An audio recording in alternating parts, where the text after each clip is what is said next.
services by the Wole Soyinka Center for Investigative Journalism. So my name is Juliet Kego Umonyido, and I'll be the one moderating the session today.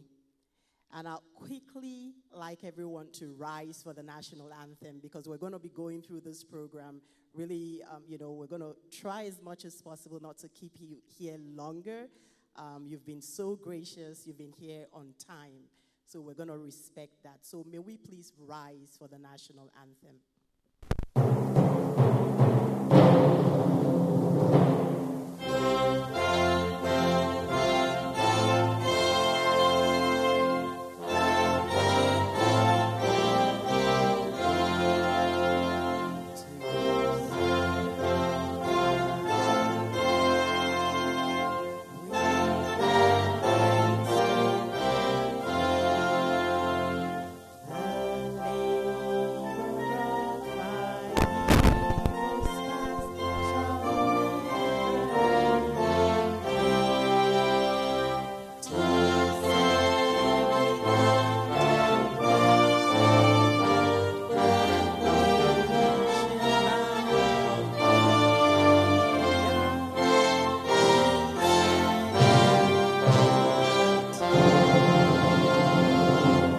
Second stanza, please. Direct our noble cause, guide our leaders right, help our youth the truth to know, in love and honesty to grow and live in just and true. Great lofty heights attain to build a nation where peace and justice reigns. A round of applause for everyone. I think I'm just going to take this out so that we'll be freer.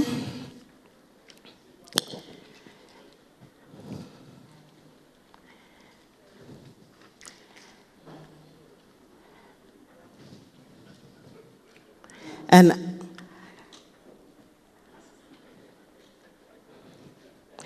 so once again, welcome all present to this wonderful occasion. The Wole Soyinka Center for Investigative Journalism.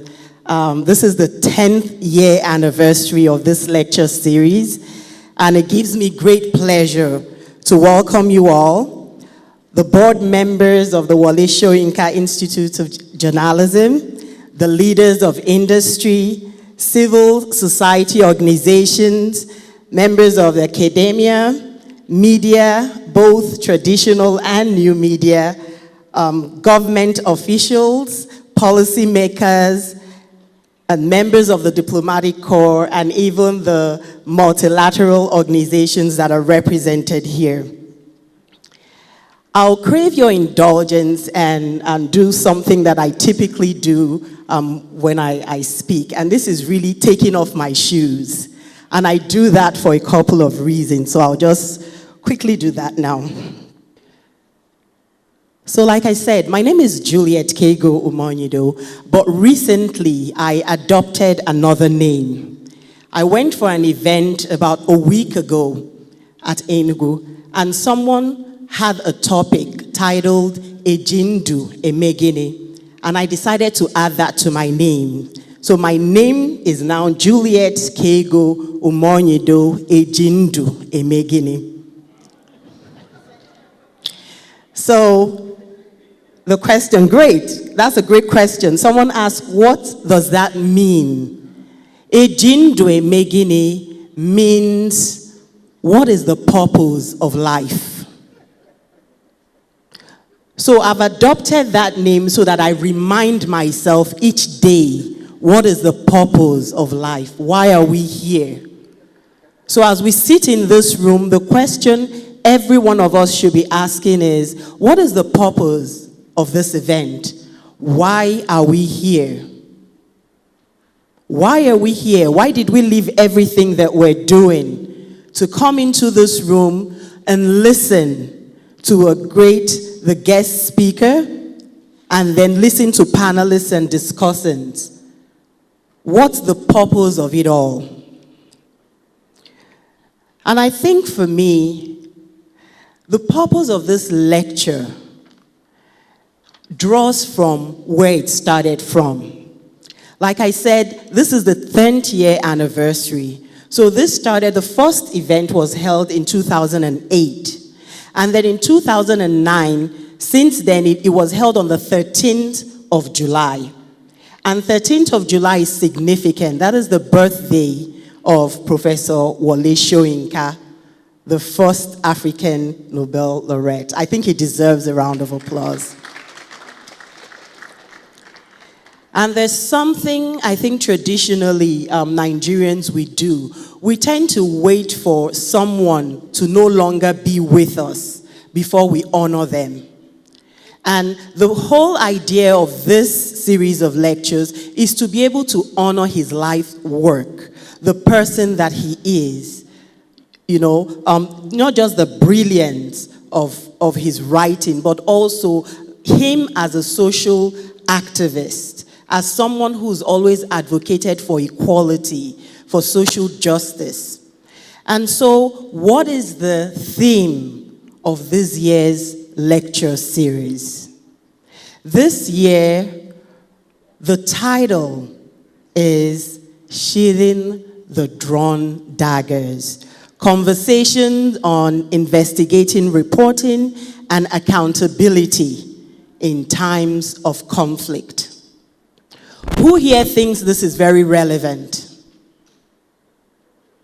Raise of hands. Who thinks this topic is very relevant for the times that we're living in? Thank you. Exactly. We're living in a world today where Nigeria is facing a lot of strife. There's a lot of violence nationwide, from the northeast Boko Haram insurgency to the south-south militancy, middle belt, headsmen, farmers, intractable series of crises, and even in the southeast with the agitation for a different nation and communal clashes. So it is so relevant, so timely to have these sort of conversations now. And for me, framing what today is going to be about was something that came about from a discussion that I had with my driver. He had asked, "Wetin be this thing self? Who na they go for, madam?" And so for me, it became an issue of how do I explain what today's event is going to be about in a way that it makes sense, not to just an intellectual or the elite, but to someone who's at the grassroots, or someone who's even middle class, or even a child.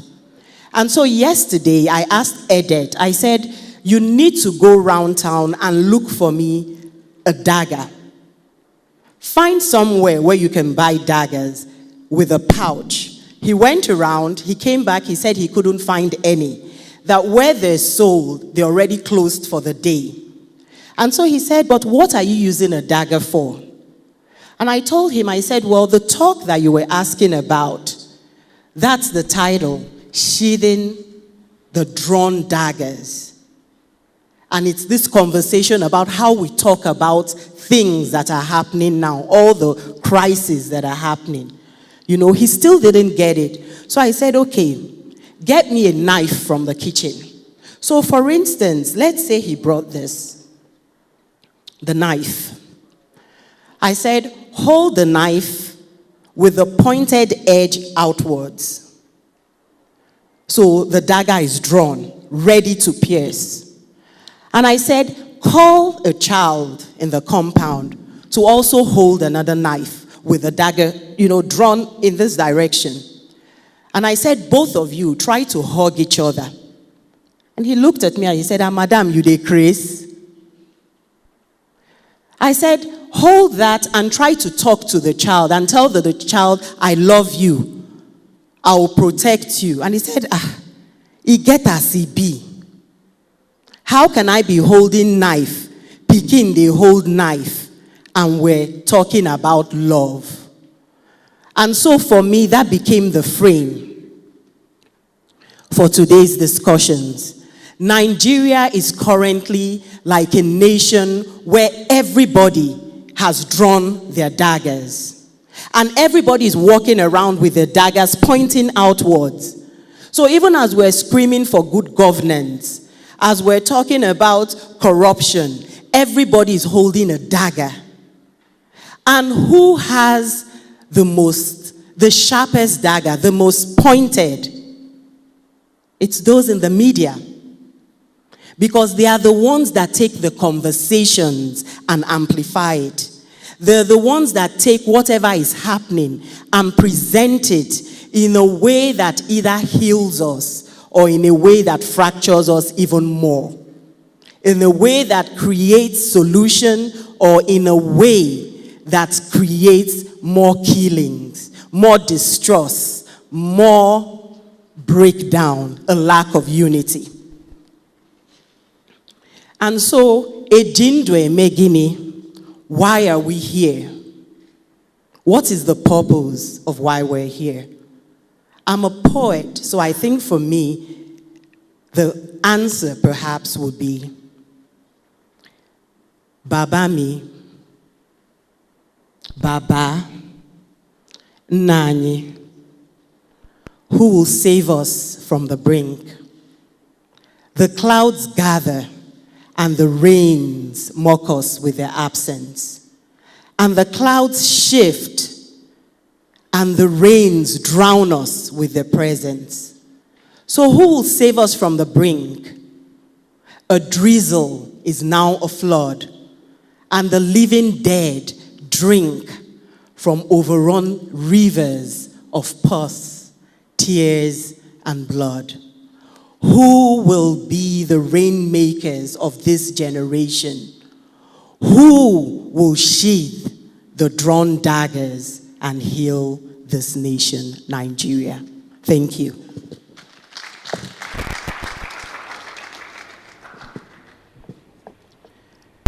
I'd like to now take some time to welcome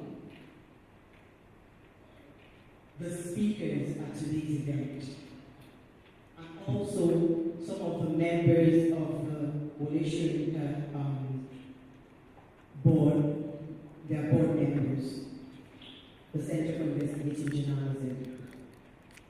So, special welcome to the board chair, Professor Wole Sheathing.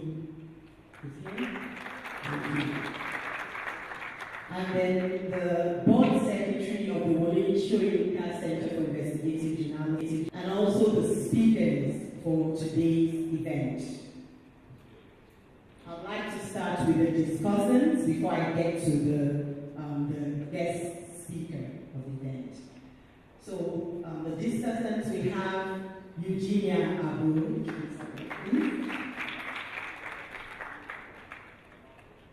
Joe Abba, Dr. Joe Abba,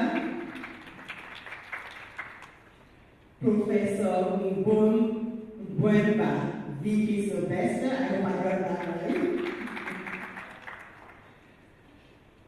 and also Professor Umaru Pate,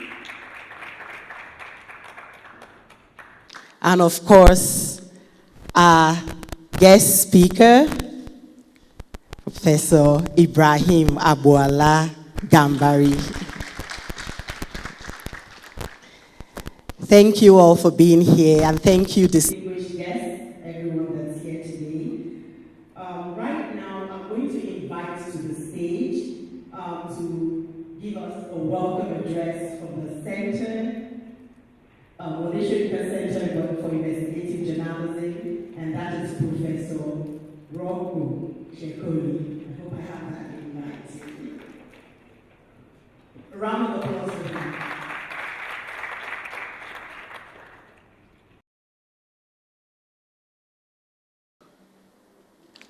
Good morning, everybody.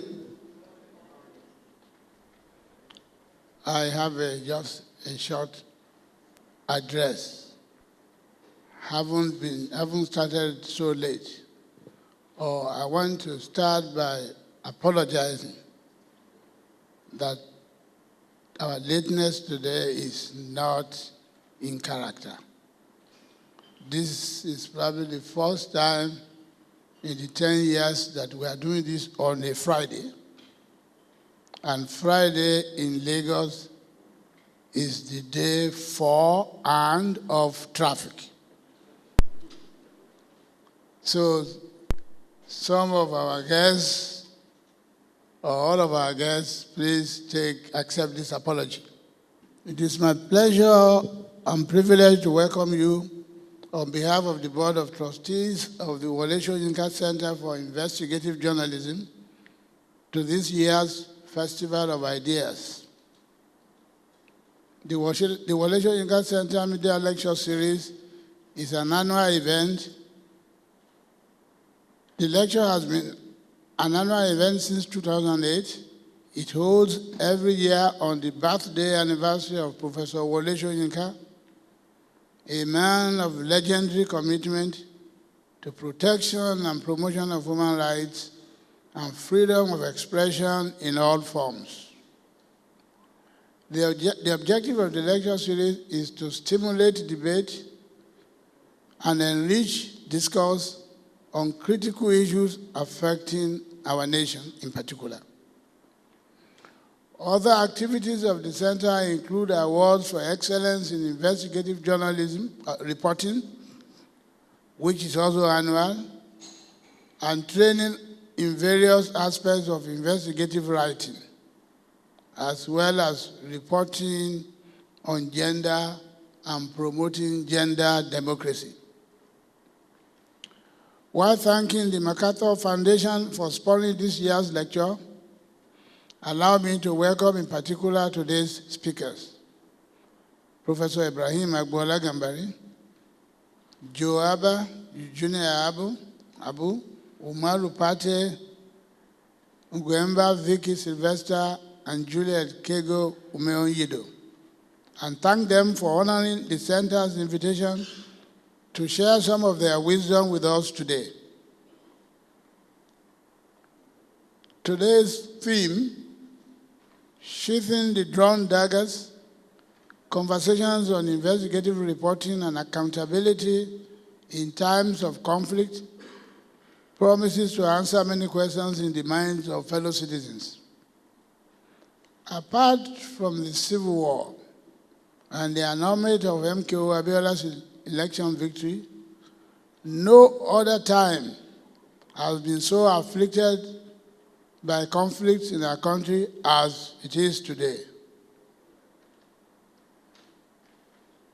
The sources of conflict that we thought we had identified and had been trying to manage seem to be multiplying. So it is in order that we have this conversation. Distinguished ladies and gentlemen, without further delaying you from enjoying the many eminent speakers for today, I welcome you all to this year's lecture and wish you happy listening and participating. Thank you. Thank you very much. Another round of applause, please, for Mr. Sheathing. And so now I'm going to call on Goodwill Message, and I'll be calling on the director of MacArthur Foundation. Are they available now? Okay. So the MacArthur Foundation, unfortunately, have not been able to make it here. They send their messages, and hopefully during the course of the day, we'll hear from them. And next, I just want to find out if Mr. Larry Arogundade is around. Fantastic, thank you. So we're going to be having a remark on the detention of Mr. Jones Abiri, who's a publisher of Source newspaper. And this is going to be done by Mr. Larry Arogundade, who's the Executive Director, International Press Center, and he's representing a coalition. So that coalition is a coalition for whistleblower protection and press freedom. So Mr. Arugundade to the stage, please. A round of applause as he comes to the stage.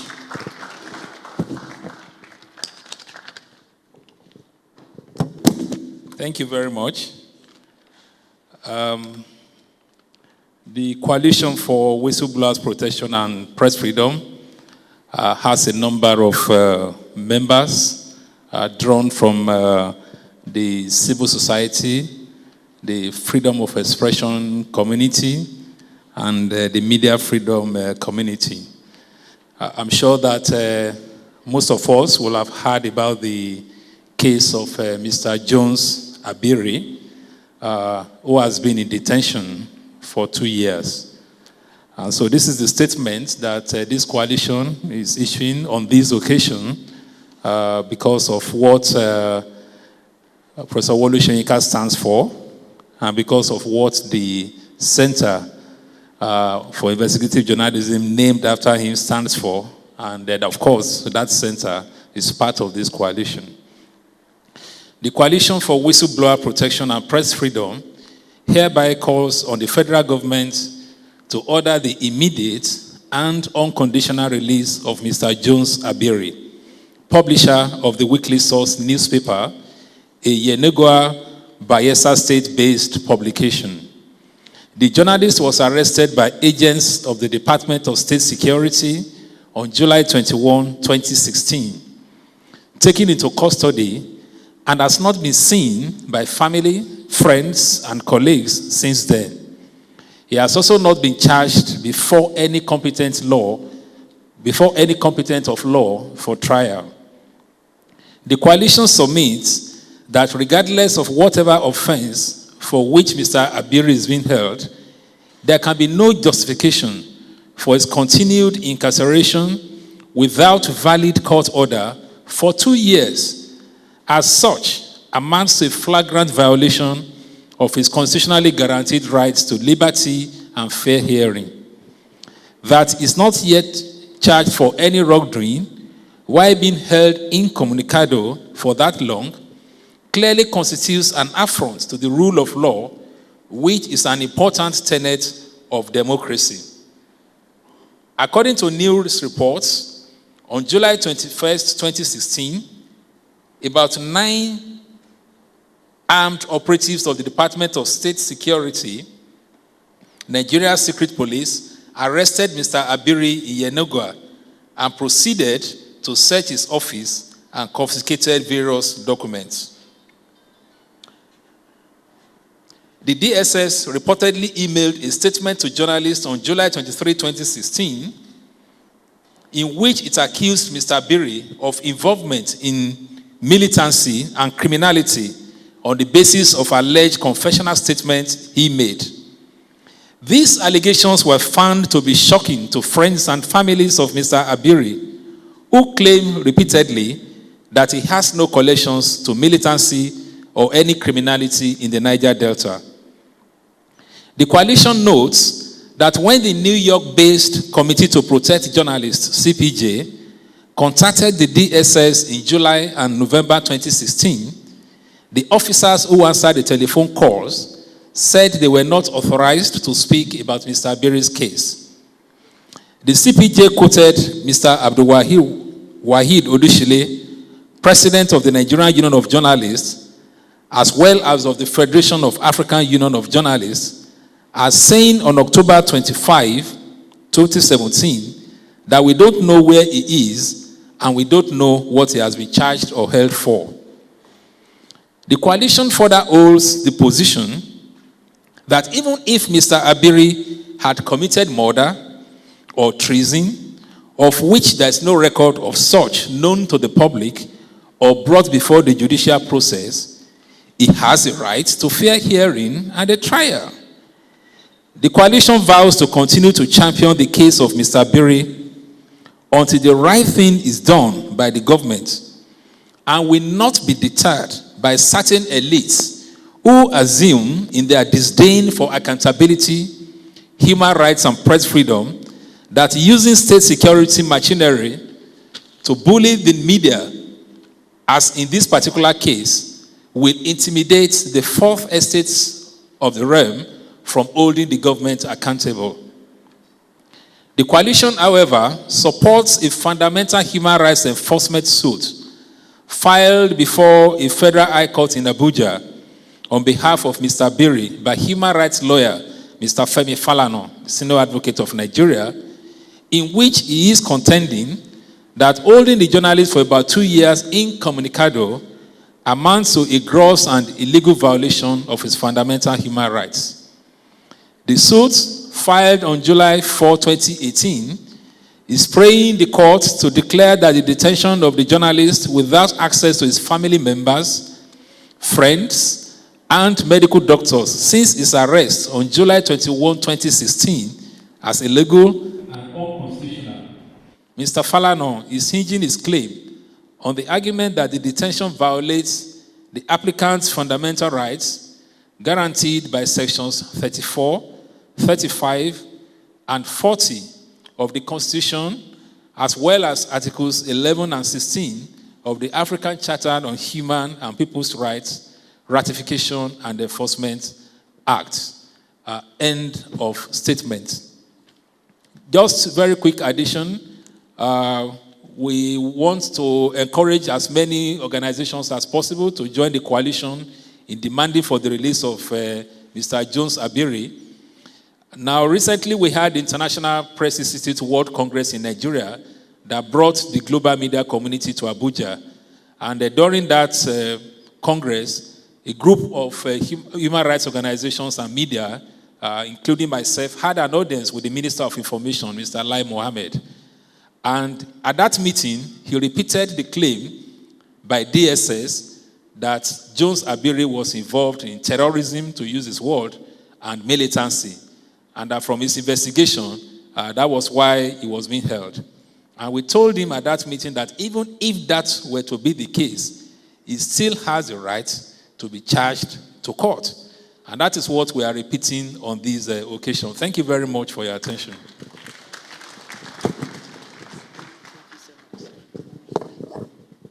There's another round of applause for Mr. Larry Arogundade. And just quickly, something I want to ask everyone to do now, if you have your phones, on all your social media handles, just tweet or share on Facebook or to a WhatsApp group, Free Jones Abiri. If you can do that now throughout the course of today so that we can amplify the voices of what the coalition is doing. And part of what we're going to be doing throughout today is also sharing insights also from social media, different questions that people are asking. So while we're having the panel discussion here, so there's a fusion of what's going on in the room and the conversation that's happening in cyberspace. So right now, we're going to invite to the stage Moturayo Alaka, who's the coordinator for the Wole Soyinka Center for Investigative Journalism. And she's going to just share some of the trends of the events in Nigeria and implications for the media going forward. So a round of applause for her, please. Thank you. Good morning. Thank you all for gracing this occasion.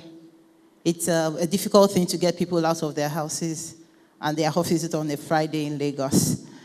So we appreciate the effort you have made to be here. Thank you. It's our 10th anniversary of this lecture, and we just thought to mention the things that we've seen from the beginning up till now, a recount of our experience, and a few lessons that we have learned from our experience, and also to say that we are very committed all the same to this vision, to see a country where social justice is the norm. So I would like to start from 2008, where we started. In 2008, we had our first lecture here in Ikeja, in Agidingbi, and we were speaking to the issue of media intervention and electoral reform. And we had in the House Professor Harry Garuba. 2009 was the year that we renamed the organization. We registered the organization as the Wole Soyinka Center for Investigative Journalism. We have some pictures scrolling just for you to see what we've done over the years. And from 2009, we decided that we wanted to hold a lecture on the same day every year. We wanted to hold it on Professor Wole Soyinka's birthday so that we could honor him. We live in a society where mostly people are celebrated after they are long gone. And we just thought to take time out to honor this person who, to my mind, is one of the most consistent human beings alive. And he has been consistent on his stance. He has been consistent on his values. And in a society where values are scarce, it is important to us that we honor him. But so in 2009, we had conversations around narrating the Nigerian story, the challenge for journalism, and we had Professor Olatunji Dare in the house to speak to that. At that event, he mentioned something that had been on our mind for long, which is the fact that we needed a fund to support investigative reporting, a dedicated fund. 10 years after, almost 10 years after, we're still struggling to find that dedicated fund. But we have tried in little ways to achieve this by having themed support for the media. So we have some little funds per project that we do to support themed reporting. We've done this with oil and gas. We've done it with education. We've done it with electricity. We've done it with girls and women issues. While we wait for the big fronts, we are still doing the little that we can.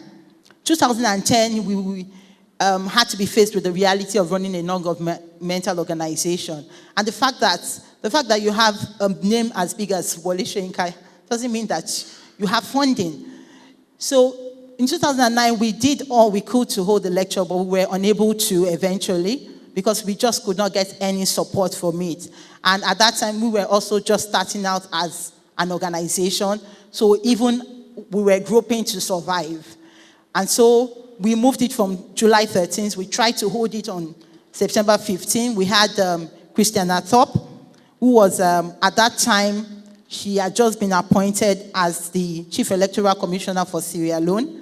And we had gotten her to come, but eventually we had to cancel because we were unable to pay the bills. But after that, we decided that we had to find a way to do this all the same. If this is important to us, we had to find a way around it, whether people chose to support it or otherwise. And so from 2011 up to now, we have been doing a lot of partnerships, talking to people and discussing current issues and finding other people to join us. So in 2011, we were able to hold it on July 13, and we partnered with Orderly Society Trust. We had Professor Bayo Olukoshi speak to us on local governance. 2012, that was 2012. In 2012, that was 2011. In 2012, we spoke about media and civil liberties when the clouds of fear gather. It was the kind of the beginning of the uprising of Boko Haram. And we saw the writing on the wall. We saw that this was going to become big. We saw that these issues, if not handled properly, would still be with us. And so we decided to focus on the crisis at the time. At that time, 1,000 persons have been killed. Now the numbers have more than become 10 times that. And we see that an issue, if not nipped in the bud, it escalates. We had the iconic Biodun J-Ifo come in 2013, and he was speaking about the Freedom of Information Act and the dictatorship of corruption. One interesting thing he tried to say at that event was he mentioned the difference between corruption, between corruption, corrupted, and corruptible. And he was saying that most Nigerians were actually corrupted. Well, more than that, he also mentioned the fact that the figures are so big. We mentioned billions and billions. The media keeps reporting, but the impunity is high. We had that conversation. Fast forward to 2000 and to the next year, we had 2014. We were able to have Professor Wole Soyinka's 80th birthday, and we had Professor Abiodun Irele, Abiola Irele, Professor Abiola Irele come to speak. And this brings me to the fact of what sacrifices people have made to keep this going. Professor Irele, for that event, had to cut short his summer teaching in Harvard. He had just arrived at Harvard 2 weeks before the event. He came back all the way. He was 72, I believe, at the time. He came back all the way to attend that lecture and went back the following day. And this is really what we have survived on, the goodwill, the sacrifices of people committed to a vision of a better Nigeria. At that lecture, he spoke to Wole Soyinka and the burden of moral literature. Fast forward to 2000, to last year, where we had our first program that had like two themes in one. We were speaking on electricity and education at the same time. Why did we do this? We were doing this because we felt that it was important for us to begin to see issues as connected as a nation, not to see health as standing alone and power supply as standing alone, but to know that if our electricity is not fixed, then our health system cannot be fixed. If the education system is not fixed, then, the legal system might not be fixed, because what you have is what you can give. And so that lecture sought to look at the connection between basic education and electricity. And we held the lecture in Abuja. Over the years, we have found that collaboration is the best thing that has happened to us. That without other people, we wouldn't have come this far. And even in this 10th year, we are looking forward to increasing that leverage on collaboration, working with other people to make the country better. We believe very, very strongly as we go into the lecture that Nigeria can only get better with this attitude for collaboration. This attitude that this is about we, not a they and a we, or they and a them, but really something about us fixing this country, determining that this country has to work for us and doing our best to ensure that we make it work. So again, I welcome you to this event, and I am certain that the panel that we have today is more than able to deliver on the lecture. And we give our own commitment that we'll continue to support the media. We'll continue to help that agenda-setting mission of the media, which we have found missing in a lot of times. The fact that the politicians seem to understand the media better than the media understands itself, or appreciates its own power. So they sing a song to us, and we dance to it for a while they still us blind. And just before we are able to catch them again, they start another song. Just a few days ago, a governor broke his neck and broke a lot of parts of his body and made a whole drama of things around his neck. How true that is, we are yet to ascertain. We find that the media must stand up to this and stay focused, stay on the issues, keep going on the issues, and ensure that we keep the real issues in the front burner rather than just follow all the drama that is around. So again, I welcome you all for coming this night, and I ask you that you join us in this doggedness to set a new Nigeria. Thank you. Incredible that even with the weight of the name of Professor Wole Soyinka, this organization is struggling for funding. And yet every day we hear of stories of strange snakes that are swallowing millions. We hear of sock-away pits that are, monies are hidden away. We hear of billions and billions that are being carted away by those we entrust the leadership of this country with. And so it calls again to mind the need for the media to do more in holding leaders accountable so that great organizations like this will find the partnership, the funding that they need to do the important work that they do. And then the last thing that she talked about that I think is so critical for everyone in this room, everyone who's listening, watching, in, cyber world, real world, is she talked about us.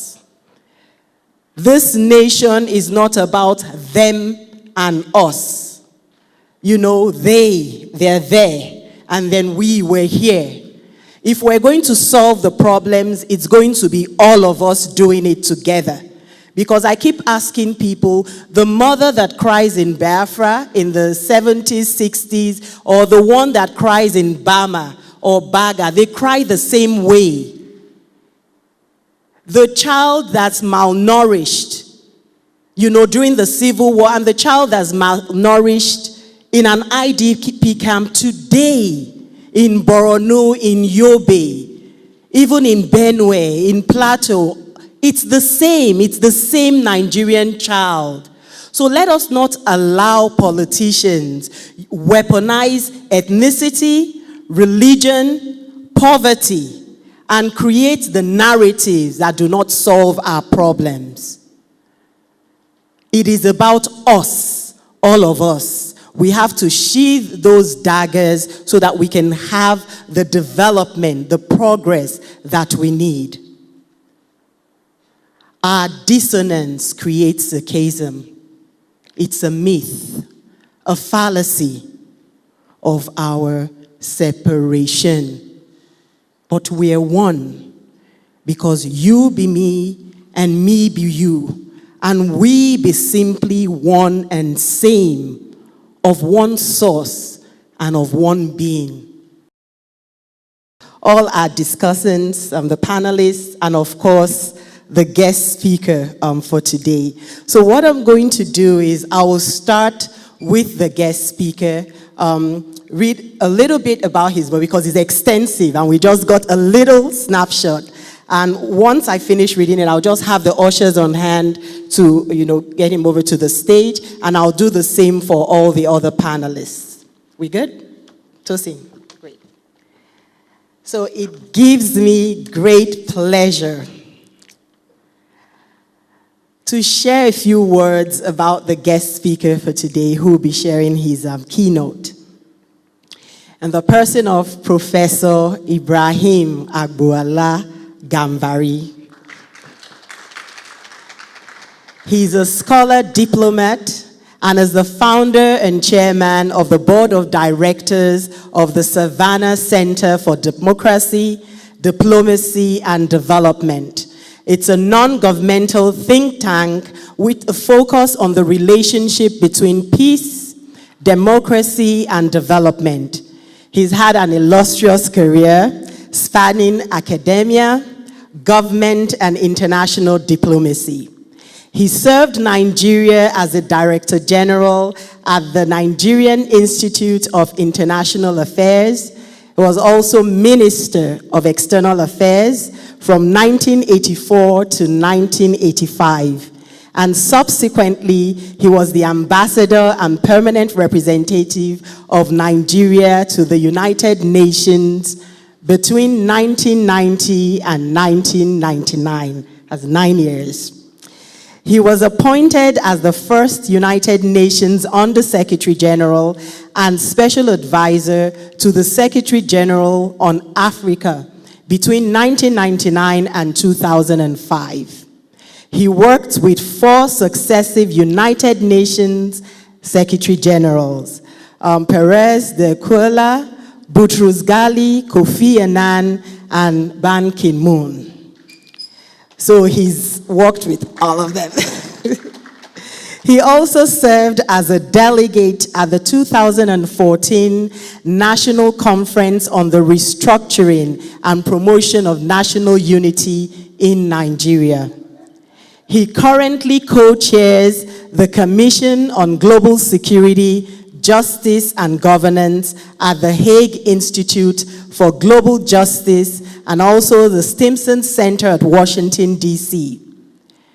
Professor Ibrahim Gambari is decorated with the titles of Commander of the Federal Republic of Nigeria, CFR, and also the Order of the Companion of the Oliver R. Tambo. That's the OCORT.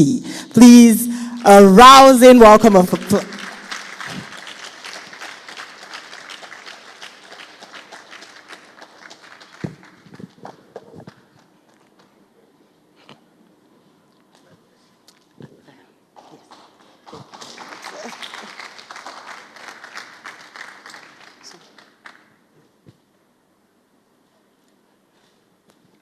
Please, another round of applause for Professor Gambari. And so now I'm also going to invite the other discussants, and like I said, I'll be sharing a bit more about each before the usher bring them up to the table, to the stage. And the first person I'm going to talk about now is Eugenia Abu. Someone that I met for the first time today, but I have known through her work, and so it was just, I was in fangirl mode when I met her. Eugenia Abu is a multimedia strategist, columnist, and media trainer and consultant, and she's also one of Nigeria's frontline broadcast journalists. She anchored the flagship news broadcast for the Nigerian Television Authority for 17 years. And then she rose to become the executive director programs of the organizations. She's currently the creative director of Essential Communications and a managing partner of her eponymous brand, the Eugenia Abu Media, which the acronym is TEAM. Fantastic one. She's a Shevlin Scholar, United States Information Service Fellow, and also a world traveler. She's talked to me a bit about her travels, and we were chatting earlier. And Eugenia has served with several national and international bodies. She's a consultant to the Economic Community of West African States, ECOWAS, on media and peace building, especially during elections. She's also a long-standing faculty member of the African Center for Leadership. Ladies and gentlemen, a round of applause for Ms. Eugenia Abu.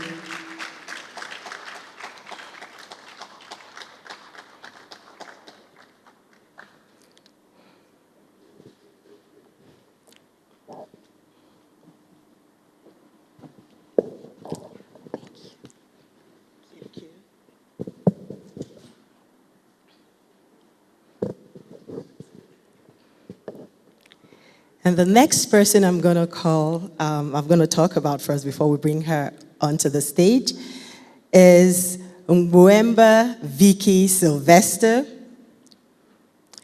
She is a professor of literature and gender studies at the University of Abuja.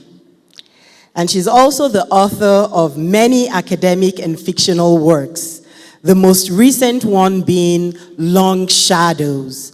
And this is a novel based on the Tiv uprising of the early 1960s, following Nigeria's political independence. That's one I really hope everyone will get a copy of, because that would help us in unraveling a lot of things. Professor Sylvester started her career as a radio journalist at the Radio OYO Ibadan. She later moved on to Nigerian Standard, where she served as Kano State editor. And from there, she moved into academics. She taught literature at Advanced Teacher College, ATC, Abu, the University of Jos, and now the University of Abuja. At the University of Abuja, Professor Sylvester set up the Peace and Conflict Studies course, which she introduced as Director of General Studies. She was the Federal Capital Territory Chair, Women in Nigeria, WIN. And she's also the President National Association of Women Academics in Abuja. And before then, she was editor-in-chief of their journal. Please, ladies and gentlemen, inviting her to the stage. A round of applause for Professor Sylvester.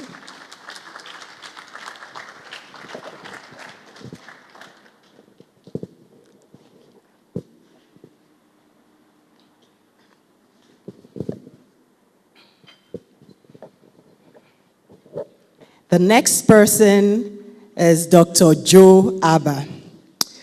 He originally trained as a lawyer in Nigeria, and then he gained extensive experience in the governance sector, working on public sector reform programs for the United Kingdom's Prime Minister's office.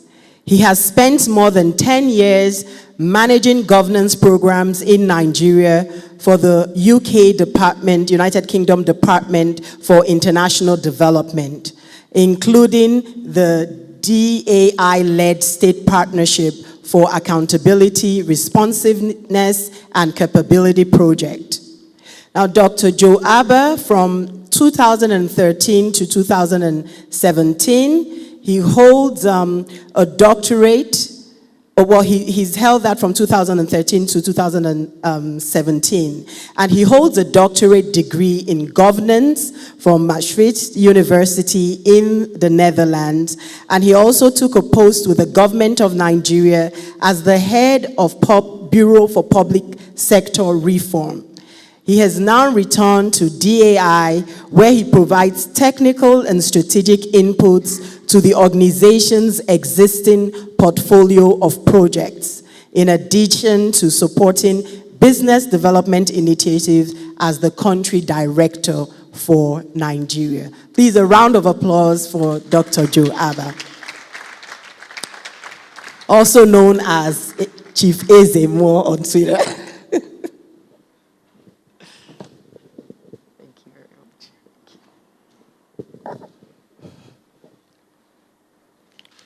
And finally, but not least, I'd like to also share some information about our next panelist, Professor Umaru Pate.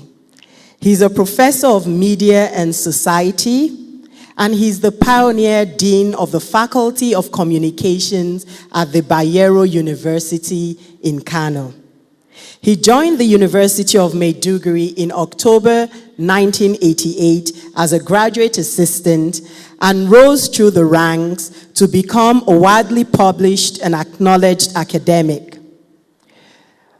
Professor Umaru Pate has served as a consultant to agencies like the United States Agency for International Development, the United Nations Development Program, that's the UNDP, the European Union, the World Bank, and also the John D. and Catherine T. MacArthur Foundation, among so many others. He is a fellow of the Society for Peace Studies and Practice, and he's an affiliate of the United Nations Educational, Scientific, and Cultural Organization, UNESCO.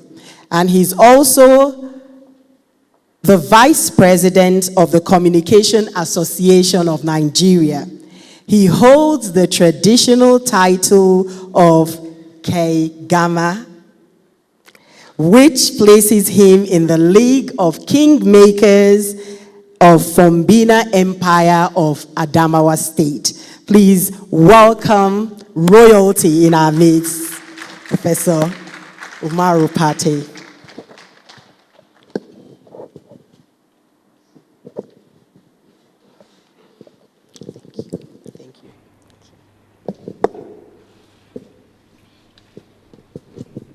To our guest speaker as he delivers his allow me to just take a good look at the panelists. Who notices anything? Anyone wants to try something unique about this panel? It's a TV.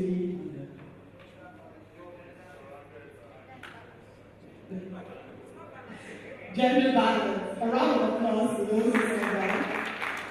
This is what the Wole Soyinka Center for Investigative Journalism, one of the things that they aspire to do, gender inclusivity and equity, because that's how you get an integrated society. So I love that they reflect that even on the panelists, the panel composition. So right now, we're just going to get into the business of the day and listen attentively to our guest speaker as he delivers his keynote lecture. A few housekeeping rules. Please leave your phones on, but leave it on vibrate, because we really want to listen to every single thing he's saying, no interruptions. Leave it on vibrate, and then also, if you want to step out for the ladies, it's to your right, and for the men to your left. So you do that quietly, so that we can really pay attention, because this is the meat of today's event, to listen to Professor Gambari speak. And on that note, it gives me great pleasure and honor to invite to the stage Professor Ibrahim Agrola Gambari. Very much. Distinguished panelists, and I must also recognize two people who actually should be on the panel. If I had power to do so, I would have co-opted them. I may still do so. And that is Dr. Usman Bogaji, former Special Advisor on Political Affairs to the President during the presidency of President Obasanjo, and now head of the Arewa Center for Research and Development. And of course, Tuji Ladner, who is a renowned journalist and I would not say, and head of WangoNet, an NGO. I will not say much about him because he's actually quite well known. I only hope for the right reasons. I also would like to thank Motunrayo Alaka, who gives me hope for a future Nigeria, because she's somebody that if she asks you to do something, you have no option but to say yes, because she does not take no for an answer. Well, distinguished ladies and gentlemen, let me go right to the issue. Reading the newspaper's headlines and the avalanche of internet-based social media posts about Nigeria suggests that the title of this lecture is extremely important and timely: Sheathing the Drawn Daggers. Although as journalists, we should know, we should find out how many daggers do we have? What kind of daggers are we talking about? Who is holding them? So that we can then have the proper analysis and prescription on how to sheath the daggers. But if you look at what we see in the social media, in some of the press, it conjures the frightening image of two adversaries about to engage in a potentially fatal battle. Only in this case, there are more than just two combatants. The roiling political agitations, the sad and increasingly widespread political and criminal violence, compounded by the ominous specter of election 2019, as if we learned no lessons from the past. We had 2011 elections, we knew what happened, we knew the number of deaths that resulted from, there were presidential commissions, and yet we're approaching election 2019 with trepidation, because it's in the climate of the fact that all is not well with our dear country. In the words of the great novelist Chinua Achebe, a toad does not run in the daytime for nothing. And that is why I want to start with the proposition that, as the moderator said, this is not about we and them. It is about how collectively we must not let things fall apart. We must ensure that the center does hold. In many ways, Nigeria is faced with an existential crisis that threatens the peace and stability of its 180 million citizens. Yes, we can justifiably argue that we have been close to the precipice many times before, but this time it seems to be dangerously different. One of my former secretary generals that I work with. Brutus Gali was once asked, where would he like to go and live after retirement? And people expect him to say Egypt, which was his own country, and France, because Brutus Gali, for those of you who knew about him, his French was even better than his Arabic. He was professor of law in France. He said he would like to go and live in Nigeria. And people said, Nigeria? Why would you like to go and live there? He said, because it's one country that always comes to the edge of this precipice, but at the last moment will come and withdraw. There must be something about that country, that resilience, that refusal to look at the abyss and still step back at the last moment.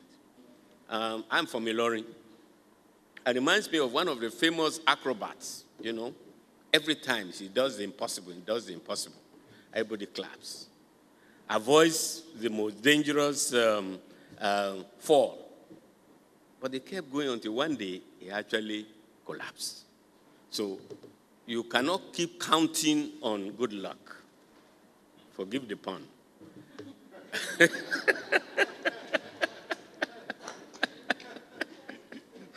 You have to do more than good luck. Good luck plus. So we mustn't get to such a precipice from which we cannot leap back. And that is why sheathing the drawn daggers, preventing that situation of catastrophe, is a choice that we must make, and it is a choice that needs more pointed examination, especially because we all intuitively have a visceral understanding of the damage that a sharp and pointed primitive weapon of war can cause to, and in this case, the Nigerian body politic. But I ask, are all Nigerians at daggers drawn, or some of the Nigerians, some of the more dangerous Nigerians, some who are more likely to want to use it? And are they using it as a political means to political end?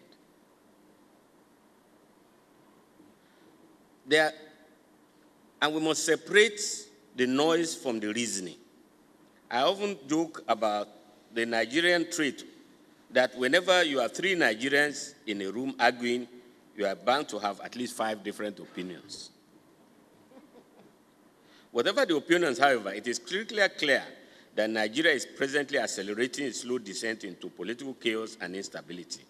We are witnessing a perfect storm of all the historically unresolved ethnic conflict, religious conflict, political problems that have dogged us as a nation since 1914. I hasten to add, in my view, and I've said it many times, there is nothing wrong with diversity, ethnic diversity, religious diversity, political diversity. It is the absence of institutions and structures to create unity out of this diversity, or to prevent people from misusing our divisions against us. In the thick of these and ongoing challenges, there are those who are using the media to fan the flames of distrust, of hate, of violence, and ultimately war. We can call them the agents of confusion and destruction, or what the Yorubas will call Arijeninu Daru. Please forgive me, Gambari Nimi Mukanji Yoruba Soni. So if it's not quite correct, please forgive me. For those of you who are not Yoruba speaking, I just said that when I speak Yoruba, I should be forgiven because we are Gambaris. But these agents of confusion, these agents of destruction, are the masterful proponents of hate speech, fake news, alternative facts, and they are really the enemy that investigative journalists must confront head-on in their investigative reporting. The challenge for the Wole Soyinka Center is the eternal search for veritas, meaning the truth, amidst the growing babbles of untruths. How do you challenge the Nigerian propensity to present opinions as facts? Or people will say, don't confuse me with facts. I already made up my mind. A United States Senator, Daniel Patrick Moynihan, once said, everyone is entitled to their own opinion, but they are not entitled to their own facts. That was before President Trump, of course. But I think what is more relevant is what John Kennedy once said, that those who wield power in a society are indispensable to society. But those who are critical of those who hold power are equally indispensable, because they who will determine whether we will use power, we, or power will use us. So we need ruthless investigative journalism to expose clinical facts about Nigeria, who is doing what to who, while pushing for more openness, transparency, and accountability. I am not myself a journalist. Although when I was in secondary school, my biggest aspiration in life was to become a journalist. I never achieved that dream. But instead went on to be an academic and political science professor, and therefore in this experience think about systems and the organizing principles that create, maintain, and drive them. I also served as special envoys to mediate conflicts. In fact, some of my critics at the United Nations always said that Gambari is the person the Secretary General sends to wherever no sensible person wants to go. And to try to make peace in countries that are at war or about to go to war. But I learned some experiences which I also share later on that I think is relevant to our situation. So journalists, though, especially investigative journalists, should learn to create knowledge systems that enable them to report beyond this present practice of writing about events and personalities. And our people love events and personality. That's why if you look at newspapers, I think you see all these picture pages. That's what makes money for newspapers. Nigerians want to see themselves in these pictures. So I'm taking in this short presentation as a way of starting a discussion, a systemic look at the Nigerian problem. And I've distilled our problems into two major challenges. How do we create good government and ensure good governance? Elections, even free and fair elections, are a necessary but not sufficient conditions for guaranteeing good governance. And I'll very shortly talk about elements of good governance, about 10 points that help define good governance. But I also would like to go on to talk about establishing and deepening peace-building mechanisms. Because not that we're at war, or you don't have peace-building mechanism after the war, but you need peace-building mechanism right in the middle of conflict. First, as a tool for prevention, and thirdly, creating conditions for durable peace in any society, without which we will have neither democracy nor even development. And I will come to that also a bit later in my presentation. But let me start with the elements of good governance. Because if the society insists and consolidate good governance, you will not have the enemies of society, the divisive forces in society, those who make a living or thrive by causing confusion and destruction, will not allow them to thrive. Because ultimately, it is, again, as the Yorubas say, and it's also in Hausa, Dr. Usman Bugaje, you have to help me out in this more clearly, that the Yoruba says, Ogritoba la ni alangba, is the wall that cracks, that allows the lizard to pass through. So what are the 10 elements, briefly? First, it is inclusive and participatory society that brings good governance. Participatory means that it's essentially inclusive of women and minority views in the shaping and implementation of policies that promote the common good. It addresses the need to broaden the credibility and trust that government policy involves and engage the authentic voices of the people. And I have a simple formula. You can either practice the politics of exclusiveness and you will not have peace, or you practice the politics of inclusiveness and you are likely to have peace in the society. Second, it promotes, and good governance promotes and enforces equality before the law for all citizens, ensuring that there are no sacred cows. It is predicated on the rule of law that guarantees and protects the individual and collective rights by enforcing equality before the law. Such laws must be fair, it must be just, rational, and understandable, and appreciable to the majority of well-meaning Nigerians. Implicit in this is a lawmaking process that at all times upholds the interests of the commonwealth, of the many, and the common good over and above narrow, self-serving interests.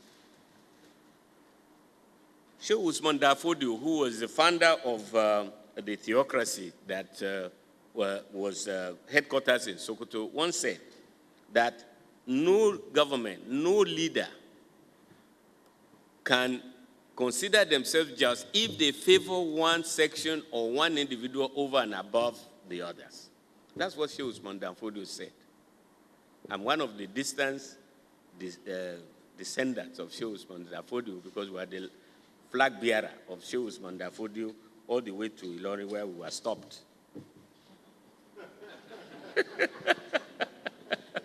And we accept that we are stopped.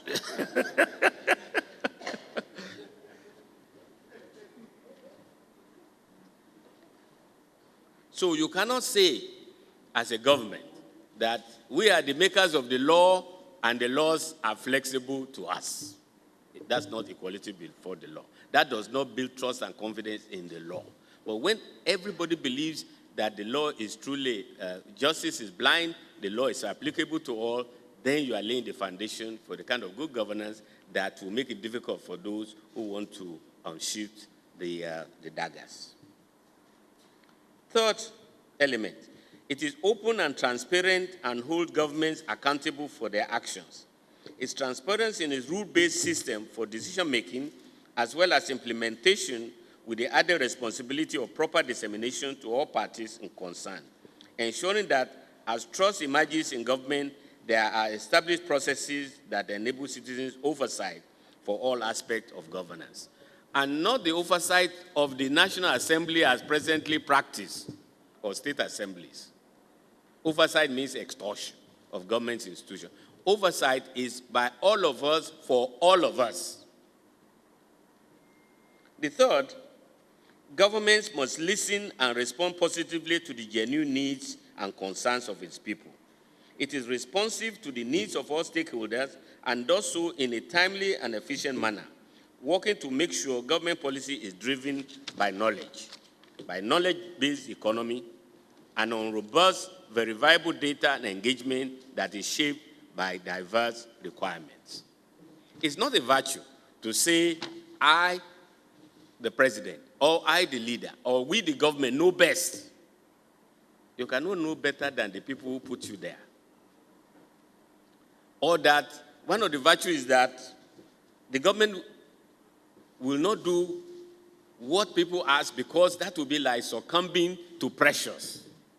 Pressures are a creative instrument of oversight. And you ignore this at your own peril, at least in an environment where people have a choice. And that is why, if you recall the slogan in 2015, change, because people were disgruntled. They felt that their concerns are not being met, are not being listened to. So let's change this lot and get other people whom we believe that be more responsive to our concerns and to our needs. Now, it's an open question whether that is actually happened. But that's where the PVC is important. If it doesn't happen, then you do the same thing to those who do not listen, what you have done before. The fifth element is that decisions that they affect the people must have the people's broad input it should be consensus-oriented, which means that it mediates the various views and interests of the society to arrive at broad-based agreements that uphold the common good. Manifestly involves ownership and commitment of the people towards critical decisions and policies so that they can be sustained. If I feel part of a decision, even if I'm ultimately overruled, and it happens at the cabinet level, you feel at least you have made an input, and you are better able to defend those decisions to which you have made an input rather than the opposite. That's a lesson that has to be learned at all levels in our country today: local government, state government, and national government. And I make bold to say, in a setting like this, that one of the biggest lacuna in our Constitution, and Dr. Usman Bugaji is here. So where is the judiciary? Where is the legislature in the states? Where is the press? Okay. Where is the civil service? And you don't build a society from the top, a country from the top bottom. We really have to take a second look at what's going on at the local government, 777 of them, 36 states plus Abuja, and of course, keep an eye on the federal government. The seventh element is the government must, by design, be prudent, competent, efficient, and effective. It strives for prudence, effectiveness, and efficiency in its processes and institutions to enable prompt and sustainable delivery of goods and services to the society. Okay. That's why, for prudence, you have due processes, procurement processes. We have to insist on that because that is the only way to ensure prudence and competence and efficiency and effective delivery of services at the least cost. A lot of official corruption is, in my view, the result of lack of due process, particularly on procurement, and holding officials to account. And in my view, again, it's not about punishing people. Yes, that has to be done, but the important thing is deterrence, to prevent, to encourage good behavior, good practices, and efficient delivery of services.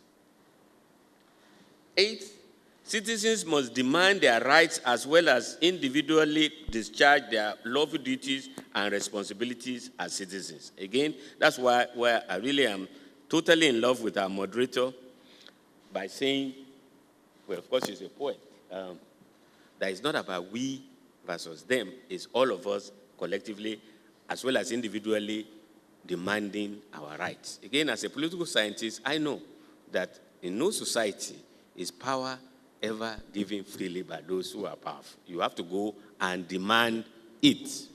And you have to organize in order to effectively demand it.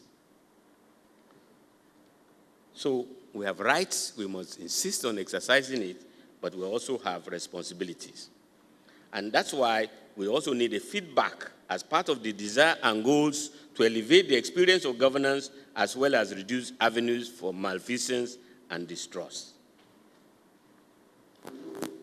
The ninth point, elements of good governance, is freedom to practice one's faith without injury or distress to the common good.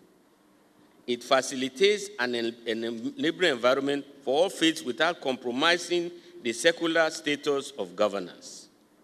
It ensures that all stakeholders promote constitutional safeguard for the freedom of thought, freedom of worship, and freedom of religious expression, ensuring that in every turn, that this right is not compromised or curtailed.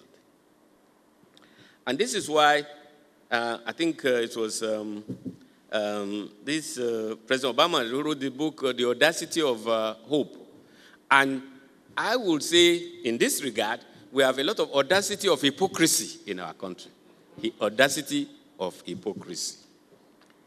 Adamuchi Roma, who was one of the most prominent public servants, just passed away. If you see some of the obituaries written about him, praising his commitment to fairness, praising his courage, praising his honesty, praising his integrity, including by those whom we all know, lack all of these virtues, and they are holding important positions in the government today.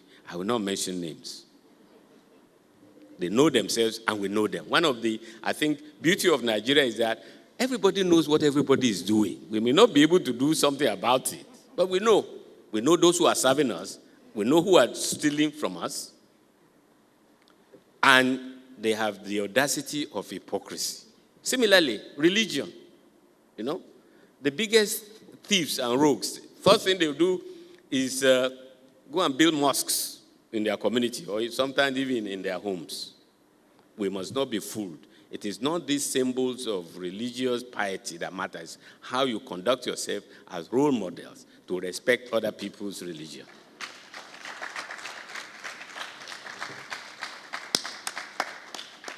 And as a Muslim, I want to tell you there's nothing in the Quran that encourages any Muslim first to kill any fellow Muslim or people who do not agree with you. In the Quran, it says, you have your religion and I have mine. There's no compulsion in religion. It's in the Quran. It's not what Ibrahim Gambari said. And I believe all great faiths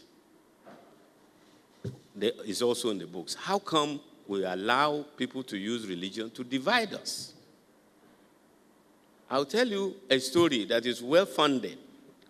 You have the late Sadana of Sokoto, very pious Muslim, Premier of the North, probably the most powerful political figure in Nigeria of his time, even though he was Premier of the Northern region. One of his closest aides was Sunday Awoniyi. Awoniyi Yoruba. Sunday. You can't be more Christian than Sunday.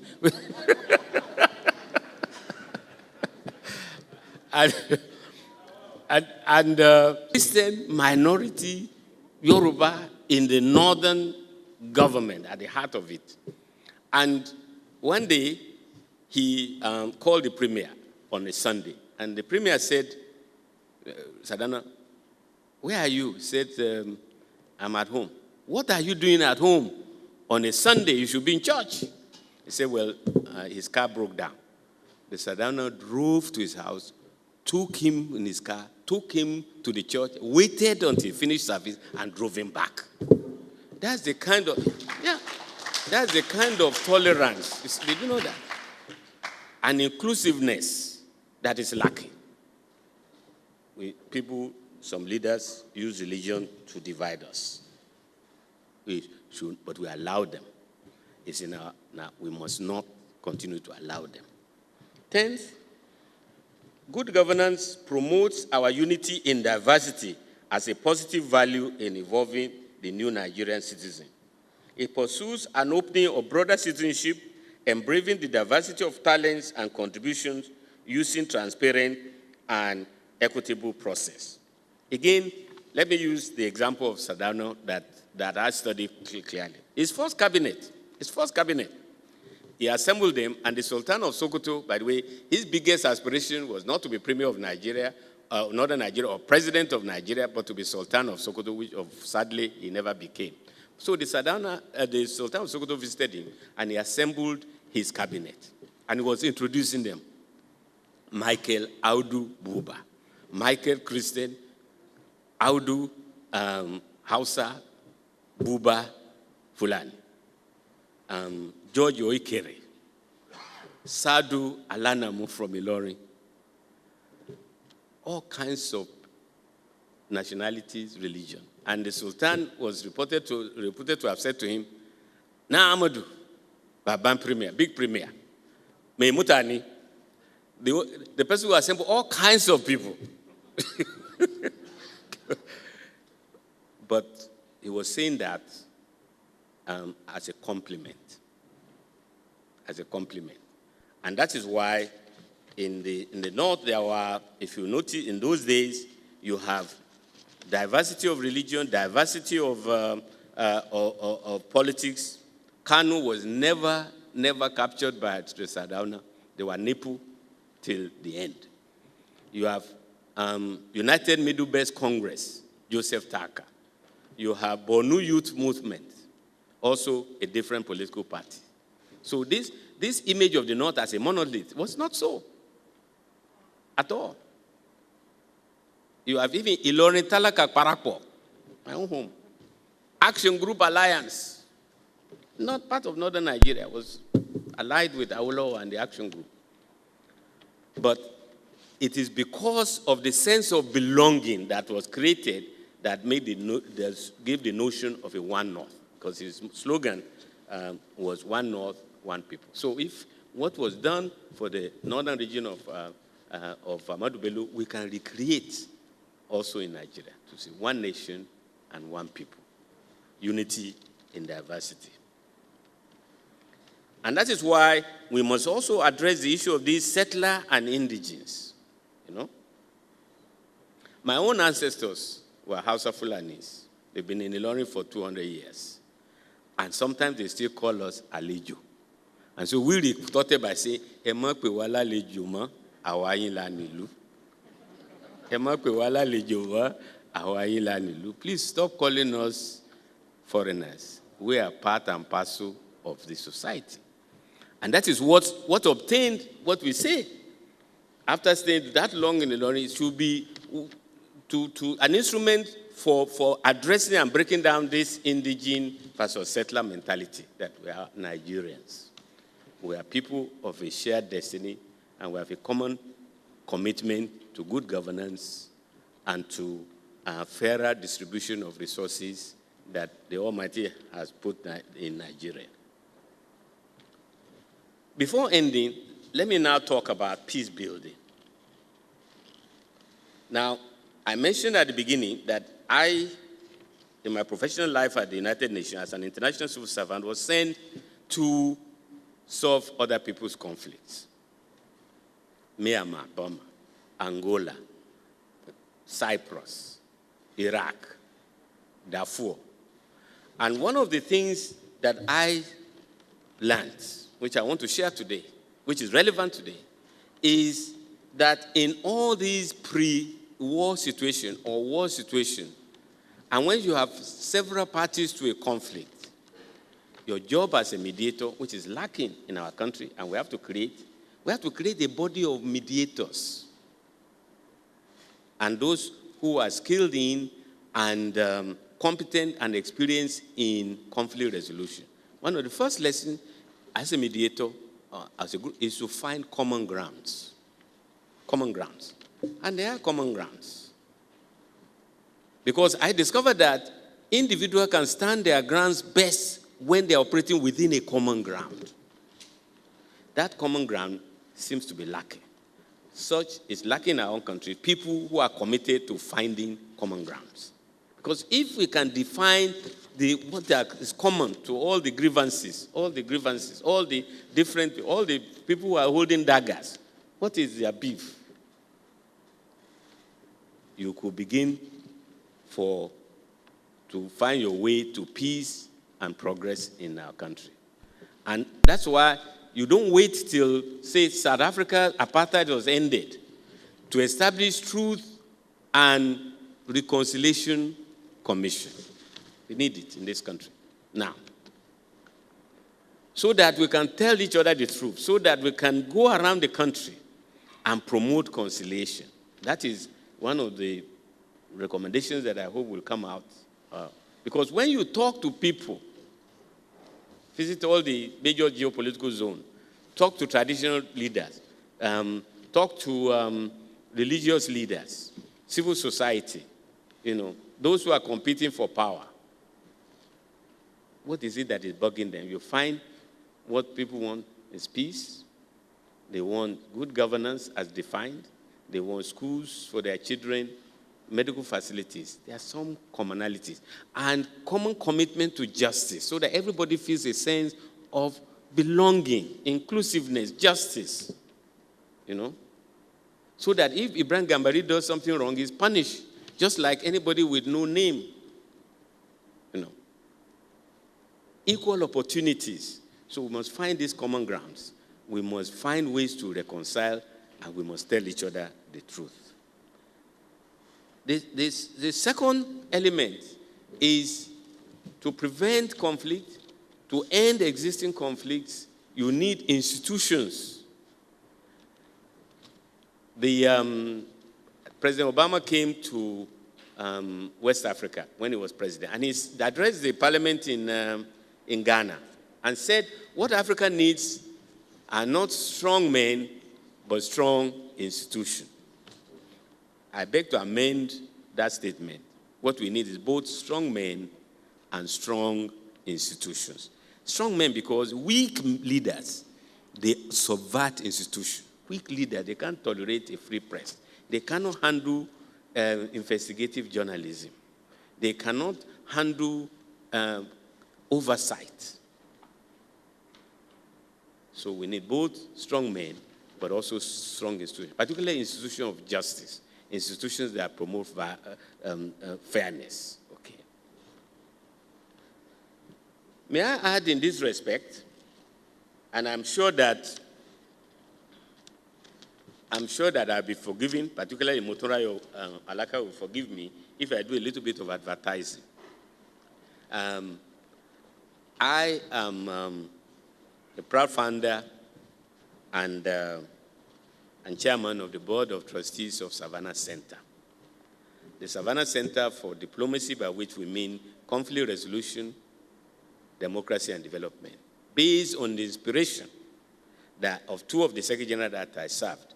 Boutros Ghali was the first Secretary General post-Cold War, and he wrote an agenda, a seminal report on agenda for peace, in which he argued that there would be no development without peace. He followed this up with a second seminal report, an agenda for development, in which he argued there would be no durable peace without sustainable development. And Kofi Annan, the second Secretary General from our continent, wrote his own seminal report called In Larger Freedom, that there will neither be peace nor development unless there's a respect for human rights and people get a chance to decide under which government they want to live. So the nexus between peace, development, and democracy is what Savannah Center is about. And Tunji Ladner, who is sitting in front of me, is one of the original impetus for the creation of this Savannah. Please help me give him a round of applause. He bugged me until I started Savannah Center. And so my reward for him is to make him a member of the Board of Trustees. Our distinguished panelist, Madam Abu, is a member of the Board of Trustees. Usman Bugaje is not formally a member of the board, but I can co-opt him at any time because I exercise the right of seniority. When all else fails, just claim seniority. I'm older than him. And what we did was two things that are relevant. We organized 4 policy dialogue on the state of the nation's economy, threats and challenges to Nigerian unity and national integration, threats and opportunities for national development, and finally, the rule of law and human rights in Nigeria. We had that right here in Lagos.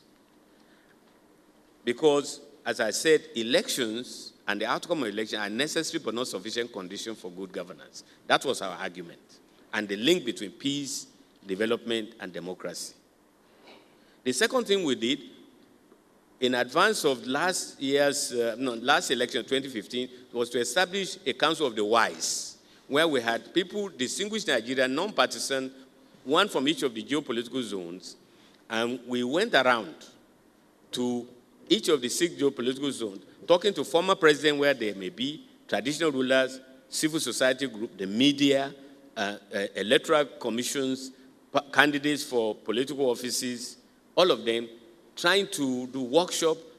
We did workshop, lectures, and encouragement for credible and peaceful election. And we believe we must forgive us for blowing our trumpet a little bit, that we contributed a little bit, working with the Nigerian Peace Council. We even brought Kofi Annan here. We brought Emeka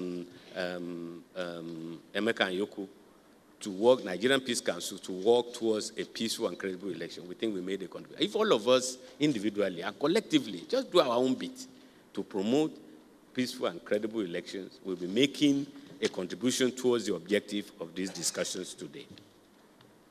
I'm blowing our own trumpet. Let me tell you, by way of conclusion, my own lecturer at the London School of Economics. One day he called me and said, Ibrahim, I've just written the best book on British foreign policy, The Troubled Giant, Britain Between the Two World Wars. It's the best book that has been written. It took me 70 years of research. You should go and buy it. So I told him, I said, well, I'm sure I'll have to buy the book anyway, because without it, I may not pass your course. But isn't that like blowing your own trumpet? So he said, remember one thing, and I never forgot.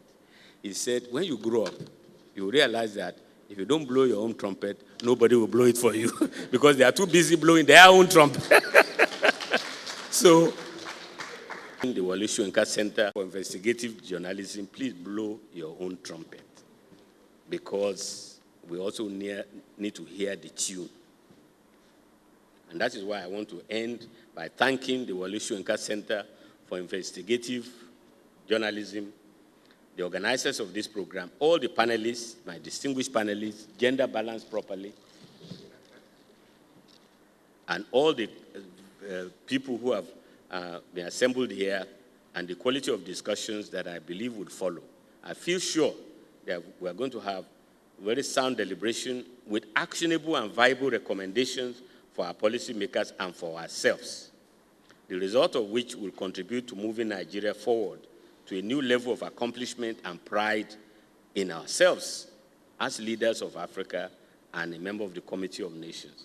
We must find the will to call a stop to all the factors that have hampered our progress to date. And of course, we can do it, we must do it. And now is the time, more than ever, it's time to do it. Because to borrow an American expression, if not now, when? And if not us, who? Thank you very much for listening.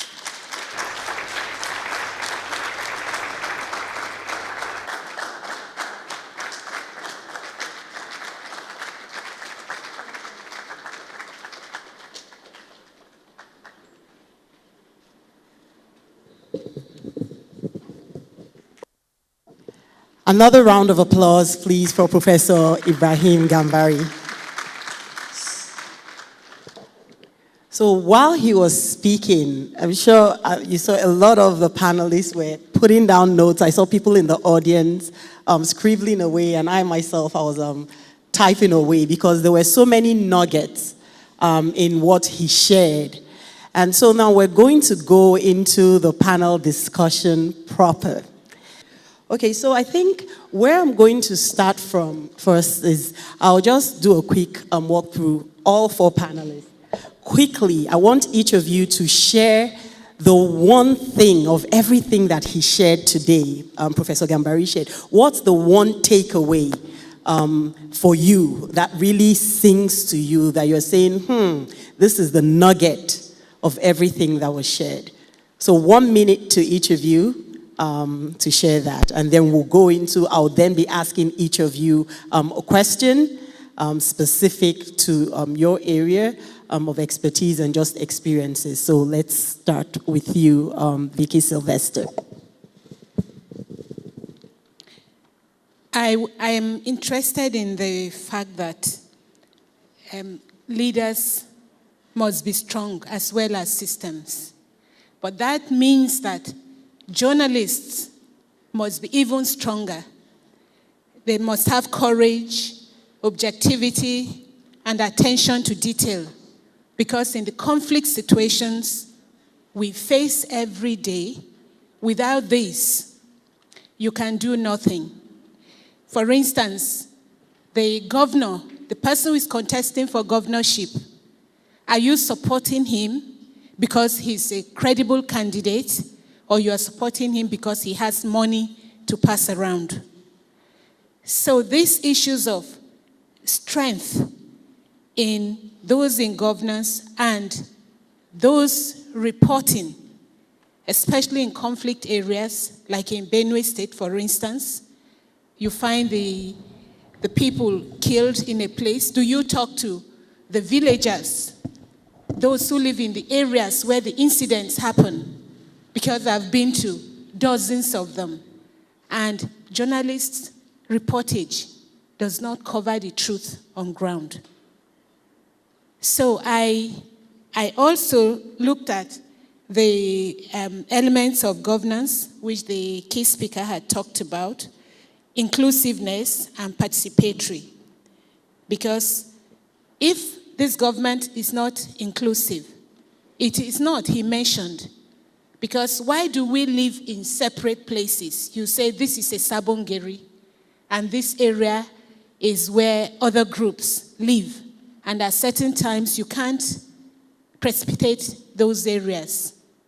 So I think these areas, inclusive participation and equality before the law, are the things that really touch me. Equality before the law. Does government see the people in the areas of crisis as being equal to the law, considering the things that we know are happening? We are talking as insiders. I'm not talking from the comfort of my room. I'm not talking from newspaper reportage. I'm talking about what I have seen and I continue to see. I'll see tomorrow because I'll be in another village where some crisis has just happened while we were here. While we are talking here, many of us don't know what is going on. Why are those people going through what they are doing? What they are going through. Where is the equality when nobody is listening to them?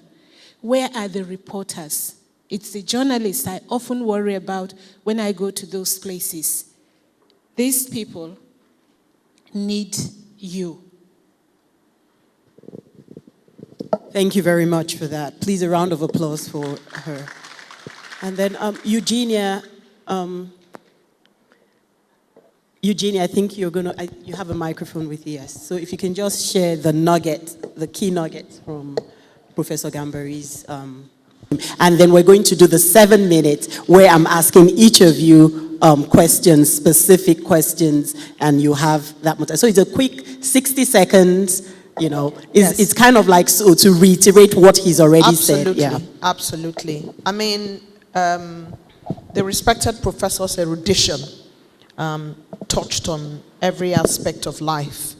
And for me, one of the biggest areas for me is how our diversity can be misconstrued, can be reused, retooled, weaponized against us if we as a people do not understand that there is strength in diversity, and both religious and ethnic. And I think the point he made about the Sardauna picking up his associate and taking him to church is a very powerful point that everybody should take home. I come from a place where really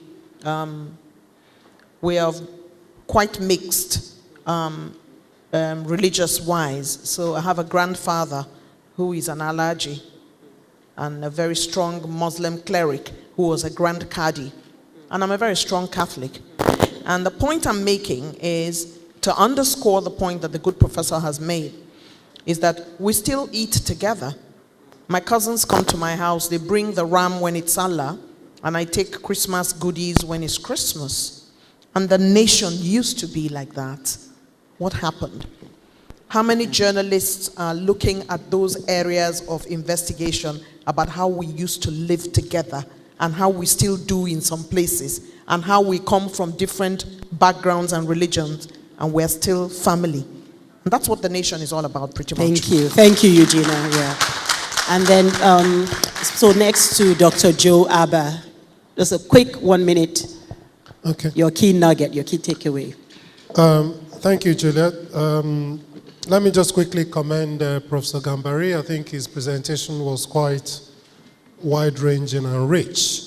As someone with a particular interest in governance, I was, of course, particularly interested in his views about good governance. And the one thing that struck me was how fungible the meaning of what good governance could be. Professor Gambari outlined a number of things: inclusiveness and participation in society, transparency, accountability, input of the people, freedom to practice one's religion, respect for human rights. And if I think about that, I think, okay, China has been able to raise 600 million people out of poverty in just 30 years. And if you use the China model, it will suggest that all of Africa could be completely free of poverty in 50 years. Is that good governance? On the other hand, China doesn't allow you to practice your religion freely, doesn't allow press freedom, even tells you how many children you're allowed to have. Is that good governance? And so you see the tension between the two, and that's why we must be very clear what we mean when we talk about good governance, to ensure that it is actually governance that works for us and not defined by any external sensibilities. Thank you. Thank you. Excellent point. And so now, Professor Maro Pate. Thank you. Let me start by commending my Pro-Chancellor and Chairman of Council, Professor Gambari, for an excellent lecture. From his presentation, I've agreed, yes, these are critical times in Nigeria. And critical moments require critical leadership, critical minds, and of course, critical institutions that are strong and able to provide guidance, to provide leadership, and of course, accountability in the entire system. From what we have seen, it has emerged clearly from his lecture that what we are experiencing is poor governance compounded by a politicization of our diversities, which of course has resulted in the kind of violence we are seeing. Again, the issue of poverty has sort of foreclosed a lot of options for us. In the name of poverty, in the name of poor governance, in the name of ability of denying our diversities, we are now in a sort of a cobweb where people see others that are different from them as their own enemies. At the end of the day, who suffers? The entire society. And we are increasingly moving towards the precipice. On many occasions, we have been lucky, but we should not, as he said, continue to count on good luck alone. We need good luck plus. And good luck plus means being willing to sacrifice, being willing to provide corrective leadership, and insisting on justice, accountability, not for people to steal government money, go and use the same money to buy weapons, and encourage others to kill themselves. From his lecture, these are some of the few points I have gathered. Yeah. So thank you very much. So now we're going to go into questions from each of you, and I'm going to start the order with which we're going to do this so that just everyone knows. I'm going to start with you, Vicky Sylvester, and then Umaro Pate, and then Eugenia, and finally Dr. Joe Abba, so in that order.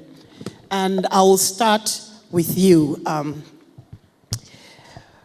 So this is for Professor Vicky Sylvester. Now, you've recently written a book, Long Shadows, which is really about the Tiv uprising in the 1960s.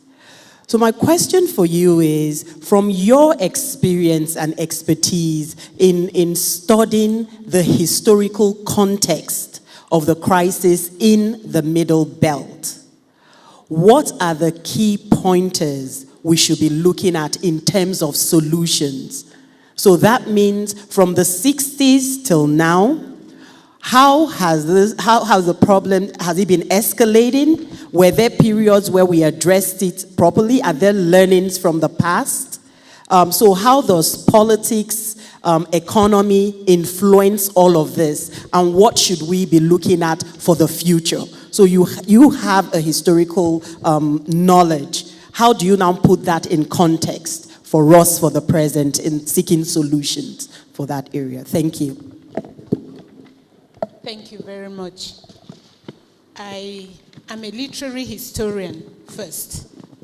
So I'm interested in what is happening to people around me, whether they are writers or those involved in certain things, especially peace building.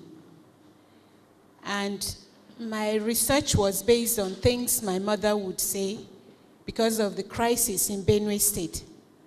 And when I looked at what had happened right there towards the end of the 50s and the early 60s, when the crisis came about in 1964, I looked at what was happening around and I said, this is a long shadow. It has not, it's getting longer compared to what happened before the Civil War. And it's going to lead to something. When I started research on that book more than 7 years ago, I talked to those who were involved in that crisis, most of them very elderly, most of them retired. And when they talk about it, they agreed with me that the situation now is even getting worse than what it had been. What the solution to this problem as regards Benue State, parts of Taraba State, parts of Nasarawa State, because these are areas, when you hear Nasarawa, it's the Tiv areas. When you hear Taraba, it's largely the Tiv areas, because the Tivs are in several states and large populations, and they live in small villages. They are farmers. They do nothing but farm. And when we look at the economic situation which the government is talking about, what do you do? If you don't look at the lifestyle of the people, that all they survive on is farming, and then the villages that are being destroyed, and the people being sent away from the villages. The interesting thing is that these villages are being occupied. Have the media gone out to see how many villages have been sacked and occupied? It is there. You'll see them. And who is occupying those villages? Government should be aware of this and do something, otherwise people would believe, as they continue to do, that they are participatory in what is happening. Why won't government ask these people to move out of those places? If they are Nigerians, they must come out, and nobody will fight them, because among the thieves, they are very close to Fulanis, and they know that the people, the Fulanis they have always lived with, the cattle rearers, are not dangerous people. They have lived with them for hundreds of years. So what these people who are causing this, if they are not Nigerians, then occupying villages, then government should go and bomb up those places and get rid of them, because they are not Nigerians. If they are, they will come out. So that is one area, but most importantly, government should show concern. You meet policemen on the roadside and you ask them, I want to go to this village. They tell you it's not safe. Don't go there. Why? And when you go and come back, they say, you are very strong. You went to that village. It's not safe. What makes that village not safe? People are not asking questions, and the security people are not doing anything about it. And really, the issue of ranches or whatever, I think the media should go out of their way and investigate and make recommendations, because feedlots can be given all over the place. If you talk to animal scientists, we don't need to have our cattle roaming around because they get thin and sick. If they are in feedlots, they don't move around, they are fed well with silages or hay, and can be planted around the environment and harvested and kept for feeding the animals. And we have lots of land. From Kano to Bauchi, you have Tudunwada area, which is an empty land, forest. And Sambisa, why can't government make feedlots or ranches in these areas for those who want to use them? People call me from abroad and say, we have this in Zamfara, we have this in Benue, we have this in Plateau. We don't really understand if it's in Zamfara, and we know. We need to investigate. We know that in Zamfara, it was cattle rustling, and many of them, people I know, say they had to run away from there.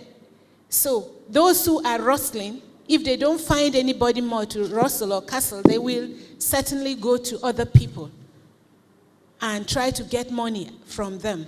So these are things that we really need to look into, make concrete investigations, detailed objectivity to what is on ground, and then we can find the solutions. Because the solutions are right before our eyes. If people are not sincere, if government is not sincere, and small arms are moving all over the place, and they are not saying who is moving these arms around, then what are we talking about? Is it too much for government to trace these places where these arms are kept and how they are coming in? These are things we can look at and find the solutions. For me, the solutions are easy on your fingertips. But people try to make it look like it's something so difficult to handle, those who are in authority. When you meet policemen or military people telling you that area is not good for you to go, then it becomes something. Why can't they go? I don't carry arms. Yeah, thank you very much. Great point. So she's really talked about the solutions are right there staring at us in the face, and we need the political will to be able to effect them, because you live in this community, so you have a first-hand view of that. So thank you. And the next person that I'm going to be asking is a question is Professor Omaru Pate. And my question is, I mean, when we read your bio, clearly you're a key stakeholder, a kingmaker, you know, you have traditional influence. And so my question is, what are the roles that we're not exploring with our traditional systems? So as much as we run a democracy, and there are fault lines that everyone has pointed out in terms of from the presidency to the state governors, and like Professor Gambari had said, even at the local government level, we're not exploring accountabilities at all this level. But what is the role of traditional? Sorry about that. Thank you very much. I think there is a lot of ignorance on our culture or on issues of culture. Like I've said, there's also aspects of denial of our diversities, and above all, the manipulation and politicization of issues in the country. Now, let me start at the lower level. One, we have all agreed, and it was also mentioned by our speaker, perhaps in a way, that the local government system has completely died in this country. The governors corner their resources. And what you have is a lot of unemployment, a lot of poverty, and a lot of sufferings at the lower level. I can tell you that one of the fundamental causes of the Boko Haram crisis in this country is the collapse of the local government system. And not just taking away their money, causing problems for the people at the lower level, but also the collapse of leadership at the local government level. The chairman in the past could exercise a lot of authority on a number of issues. Take this issue of farmer-herders conflict. This is not new in Nigeria. It has been happening all over the years. But a councillor at a local government level, a district head at the lowest level, could handle this crisis. But now, our politicians have come, politicians without ideas, politicians that have stolen a lot of resources, politicians who feel their ethnic groups are Nigeria, are in control.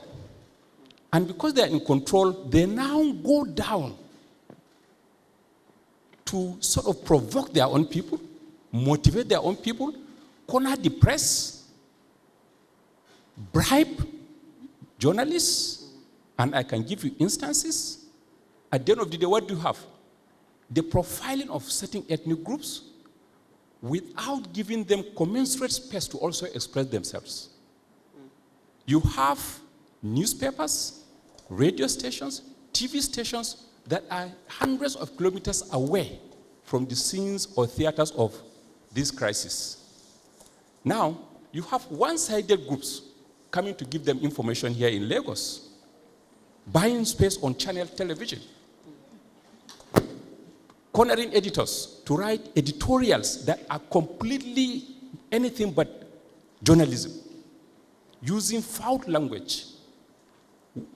Now let me ask you a very simple question. Since the beginning of this crisis, did you see one serious documentary by any television station in this country balancing or showing the two sides?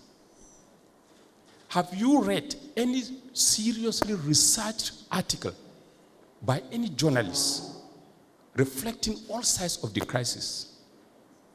Now, the impact is this. When you do all the talking in the media without asking why do some people retaliate, what happened? That this man is also acting the other way. You are able to influence public opinion in certain parts of the country, ignoring the other group. So in the absence of giving them a space to express their opinions, the only language they understand is to retaliate. Now, if something happens at your local government level, you blame the president. What is the responsibility of the chairman of a local government? What is the responsibility of the commissioner of so and so? What is the responsibility of the governor? Before going to the president has 36 states. Something is happening in one local village and you are blaming Abuja. Before Abuja comes, what have you been able to do? And when you hear the expressions of some of our politicians who call themselves governors or commissioners or some leaders, instead of identifying the fact that in their communities, people of different ethnic groups coexist, they deny that. In fact, if you read our newspapers today, what appears is you have the Yoruba history of Nigeria, the Hausa history of Nigeria, the Igbo history of Nigeria, but not Nigeria's history of Nigeria. People are trying as much as they want to rewrite history. People are trying as much as possible to give reflections that they are the only entities in the country called Nigeria, where you have about 200 million people. And with poverty, things are getting worse. Now, war is not something that a country may necessarily come out to say we are preparing for war. But with fake news, with distribution of hatred, and then the preparation of people's minds to oppose other people that are not within their own groups, we are preparing for war. And again, the commercialization of the broadcasting space, the collapse of ethics in the media industry, and the desire to survive in the midst of competition have all compounded our problems in form of what? In form of distribution of hatred that we call news. Please go and sit down and do a simple content analysis of certain newspapers in this country and see whether what they practice is what you could call journalism or anything but journalism. And then the collapse of the radio system in this country. When I say collapse of radio, not necessarily we have about 400 radio stations today in this country, but most of them are on the FM transmitters. And because they're on FM, anything that is happening in Lagos is only within Lagos. In the past, we had the FRCN transmitters. From here, it could broadcast to the whole country, but all the SW transmitters are dead. So what is happening in Lagos today is not heard of in Kaduna or in Yola or in Maiduguri. Equally, what is happening in Maiduguri, you can hardly hear of it here in Lagos. And then, let me tell you again, in the northern part, there are large portions of this country that are not covered by any Nigerian media signals. If you go to northern Borno and some other parts of Adamawa, Yobe, and others, they have large expanses of land. And the FM transmitters are mostly just 100 kilometers from the city, maybe just a little beyond. The other parts of Nigeria are covered by what? By BBC and other external radio stations. Which means, for our own strategic and security interests, even we need to reactivate national broadcasting system so that people in Lagos will know what is happening in Maiduguri, people in Enugu will know what is happening in other parts of the country. Then we could continue to exchange information instead of depending on the social media to be exchanging hatred, fake news, and abuses among ourselves. Thank you. Thank you very much. So he really hit the nail on the responsibility of the press. And that's, I'm going to piggy that back to segue to Eugenia Abu, because my question for you is, as a broadcast, you have that experience, broadcast journalism, and you're active in the media space. What is the role of the media going forward? We're living in an era where we have regular media, new media, where anyone can just wake up and be their own TV station and radio station and broadcast with any social media platform. So what is the role of the media, especially where you have media personnel that are from the communities that are affected? So in terms of bias, how do we check against that? Because who becomes the dominant voice? Whose narrative are we, amplifying? So what's the role of the media? What should that be going forward? Thank you very much indeed. I would like to respond to you by giving a very short happenstance. Many years ago, I teach a summer writing workshop for children. And if this does not make us afraid, I don't know what will. And this is for particularly the attention of journalists and all stakeholders in the room. And one of the years, we have children between the ages of 7 and 15 come to this summer writing workshop. He's 11 years old this year, so he's a decade and one. And we teach children leadership, community, togetherness, and things other than what they learn in school. Please say thank you, please say please and sorry. And it's fun because we invite people to come and talk to them. Those who write books, we bring leadership persons to talk to them. And we teach them how to cook. The things that don't concern school that makes them better children. And then we break the ice by telling the children to sit away from their friends. So we bring a basket and we ask you to pick a name. All the names are in there. And you sit with whatever name you picked, whether the person is your friend or not, in order to create some community amongst the children. Ages 7 to 15. And one child picked, a male 11-year-old boy, picked the name of a 9-year-old girl and said, I do not want to sit with her. I don't like her name. I don't like her religion. I don't like her tribe. He's 11 and reduced the 9-year-old to tears for all of 30 minutes. I'm not going to sit with her, he says. He doesn't know her. These are the things that his parents have been saying that he has picked up. We put him outside and called his parent and said, come and remove him. What is the role of the media? The media provides us the dominant ideology. And every time they're on television and people are speaking, you need to filter some of the things that are coming through, because I believe that there is a challenge with the hiring system. There's a problem with the ownership structure. There's a problem with commercialization, as you heard. People are looking for headlines, and it doesn't matter whether Nigeria burns. What is the role of the media is critical. I've been opportuned and privileged to walk across the ECOWAS belt before the election. So I just returned from Bamako, where there's so much insurgency. In the north of Bamako, the election materials may not get there because of the constant fighting going on. We were in George Weah's Liberia when the time came, just before the election. We were in Sierra Leone. We were in Ghana. What was my role as a media consultant in these places? And why is ECOWAS sending us in there to make intervention? Is to go there and preach against hate speech. Because what happens, and it happens here, is that the owner of a paper may have a political leaning. And so the paper will spend, it's worse in those places, I can tell you, but it's not any better here where we are. So somebody decides that your mother-in-law is an idiot and will take his radio station to abuse the opposition and abuse the mother-in-law for 5 hours, non-stop. Okay? So, are we practicing media or we're practicing something else? And this brings me to answer your question, and I'll try to keep it short.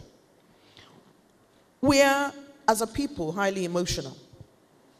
And so rather than look at the issues, we spend time looking at the emotions, the ethnicity, the religion. Let's cut to the chase. What are the issues? How many of us have spent time investigating deeply? Are we, as media personnel, able to deal with conflict resolution? Do we understand conflict? If the media does not understand conflict, it's not going to deal with it very well. we need to have the backstory. Before the conflict escalates, what leads it to violence? How does a conflict become violent? Who are the players? What are they stakeholding?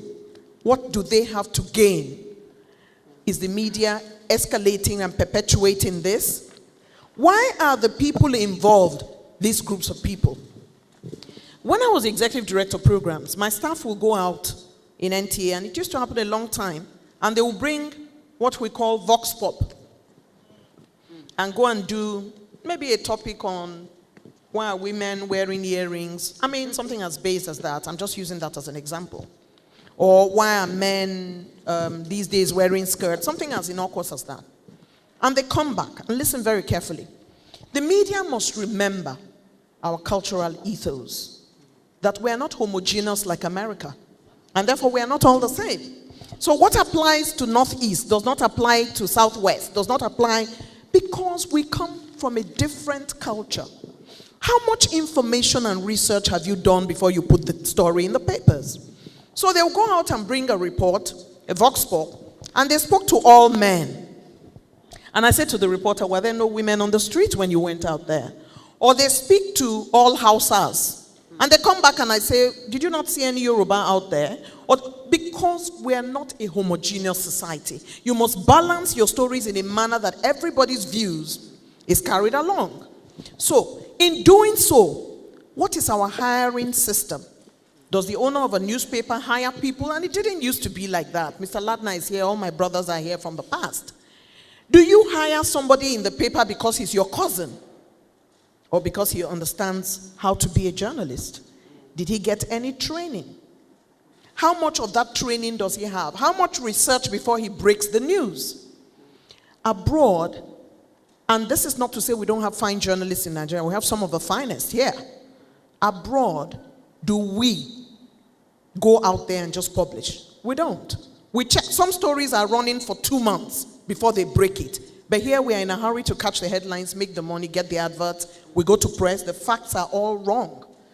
And then when people begin to respond, we pretend that we can't hear them. We don't give them the opportunity to respond. We don't balance anything. And we're beginning to choreograph the news. So what happens is, you want to talk about something, you get all the people on one side to talk about it. Then you pretend that the other side either does not matter, is irrelevant, or you play it in such a way that it looks like you can't find them. And then you break the story.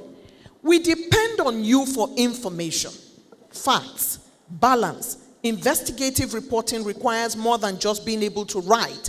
It requires your ability to research, to understand conflicts, to prepare the way to be the peaceful builder as part of the society. And that is what we request from them. The media has to do more. Capacity building, ability to understand conflicts. Getting knowledge about conflict resolution is part of becoming a journalist today, where conflict is not between nations but between communities. Conflict is changing. The journalists must change with it. We must understand what we're doing. Otherwise, we're going to set our country ablaze. I thank you. Thank you very much. Key takeaway there, that the media is now choreographing the news, and we must guard against that. The next person that I'm going to, he's the last but not the least, Dr. Joe Aber. My question for you, you're from the southeastern part of the country, and I know you've worked a lot in governance, setting up proper governance structures. So the question is a two-part question. What does government need to do more? Because there's a common thread here where there's we've identified from the different panelists that there's a common thread of economic challenge, the poverty that exists, especially at the grassroots level, and lack of governance structures for accountability. So what are key things that government has to do, whether it's this current government or going forward as people choose a new set of leaders. And then the other part of my question, which ties to these, is also in terms of conflict. We've talked about the Northeast, Boko Haram. We've talked about headsmen, farmer, that crisis in the Middle Belt. I also want to talk about the Niger Delta and also the Southeast in terms of militancy, which seems to have been curbed relatively compared to how it was before, and also for IPOB, the group that wanted to, that insists on breaking away. And my question is, we've seen that over time, these two groups, we've been able to manage the crisis, manage it in terms of reframing the conversation. For militancy, for instance, that has been managed to the environmental degradation. How do you fix that?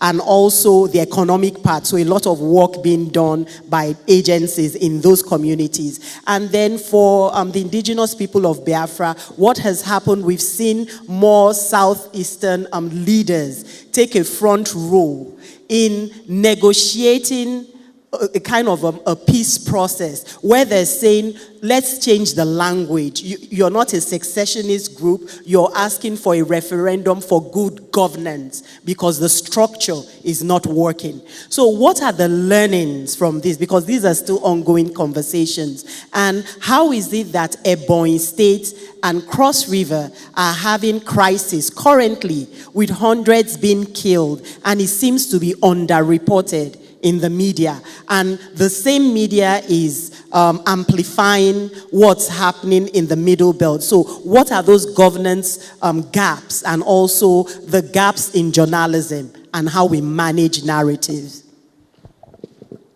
Well, I think that would have required a separate lecture, actually.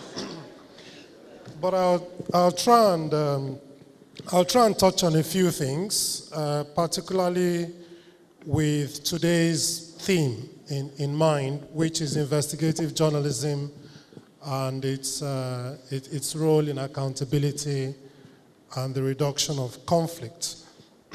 Let's start by the issue of fake news, which Professor Pate talked about quite extensively. We're all aware of the role of fake news in major crises such as the ones in Rwanda, South Sudan, very many other places. That doesn't need repeating. What needs to be stressed is that investigative reporting is actually a conflict resolution mechanism. As small as Lagos is compared to, I think Lagos is the smallest state in terms of land size in Nigeria. As small as Lagos is, if you didn't have the 3 bridges across the island and the mainland, don't be surprised that people in the mainland will tell you that those in the island have 3 eyes, and that they have 3 ears and they do things differently. And so the first answer to the first question you asked about what government should do more of is government should build more bridges. Not just physical bridges, but also bridges across issues, bridges across communities, bridges across religions. I think that's quite important. Professor Gambari also talked about the issue of accountability, which is very key. Government must never forget that that sovereignty belongs to the people of Nigeria, from where government derives all of its powers. That's what it says in our constitution. Government must never forget that. Our people must never let government forget that. And that is why, if as a minister, you are accused of having forged your NYSC certificate, the people would expect you to speak 1 week after that allegation has been made. The fact that you haven't done so questions how accountable you see yourself as being to the people. The issue of NYSC, by the way, is another example of an attempt to build bridges. It's an attempt to take people to different parts of the country so that they can experience life in other parts of Nigeria. And many people that went to do NYSC in other parts of the country got married there, got jobs there, and settled down there and realized that, oh, these people are just Nigerians like myself. Yes, a lot of the young people these days will say, oh, NYSC is a waste of time, you should scrap it. They don't actually look at the reason why it was set up in the first place. And they don't focus on the need to tackle whatever challenges it has to make it better and more functional. The other thing, of course, is the issue of resources. It's trite that there's always more conflict when there's less money. Even in a marriage, you know, if you're a married man or woman, you know that. When there's less money in the house, there's more conflict. Voices tend to be raised. People tend to react more. People tend to react more violently than when there's money. And so government must actually also focus on getting Nigeria to be wealthier. Because people look at a few people, a few politicians with access to corrupt resources and the way they lavish money, they erroneously believe that Nigeria is rich. Nigeria is actually quite poor if you look at the resources per capita. So yes, if Nigeria had the population of Croatia, 4 million, then of course it will be a very rich country. But because we are pushing 200 million, whatever we have is simply not enough to feed the amount of mouths that we have. So we're actually not rich. And government, we need to move away from the over-reliance on oil and start to look at how we can generate more wealth in our society. I think that will reduce the sector of conflict in the country. The other issue, just coming to what you were talking about in terms of the Niger Delta and IPOB and a few of these, we need to first of all look beyond that and see that we won't talk about causation now, let's talk about correlation. In each of these conflicts, whether it's the Boko Haram conflict or the conflict in the Niger Delta, the IPOB militancy, the Shiites conflict, even the issue of the journalists being detained for more than 2 years now, there is a correlation between conflict and grievance. Somebody feels that an injustice has been done.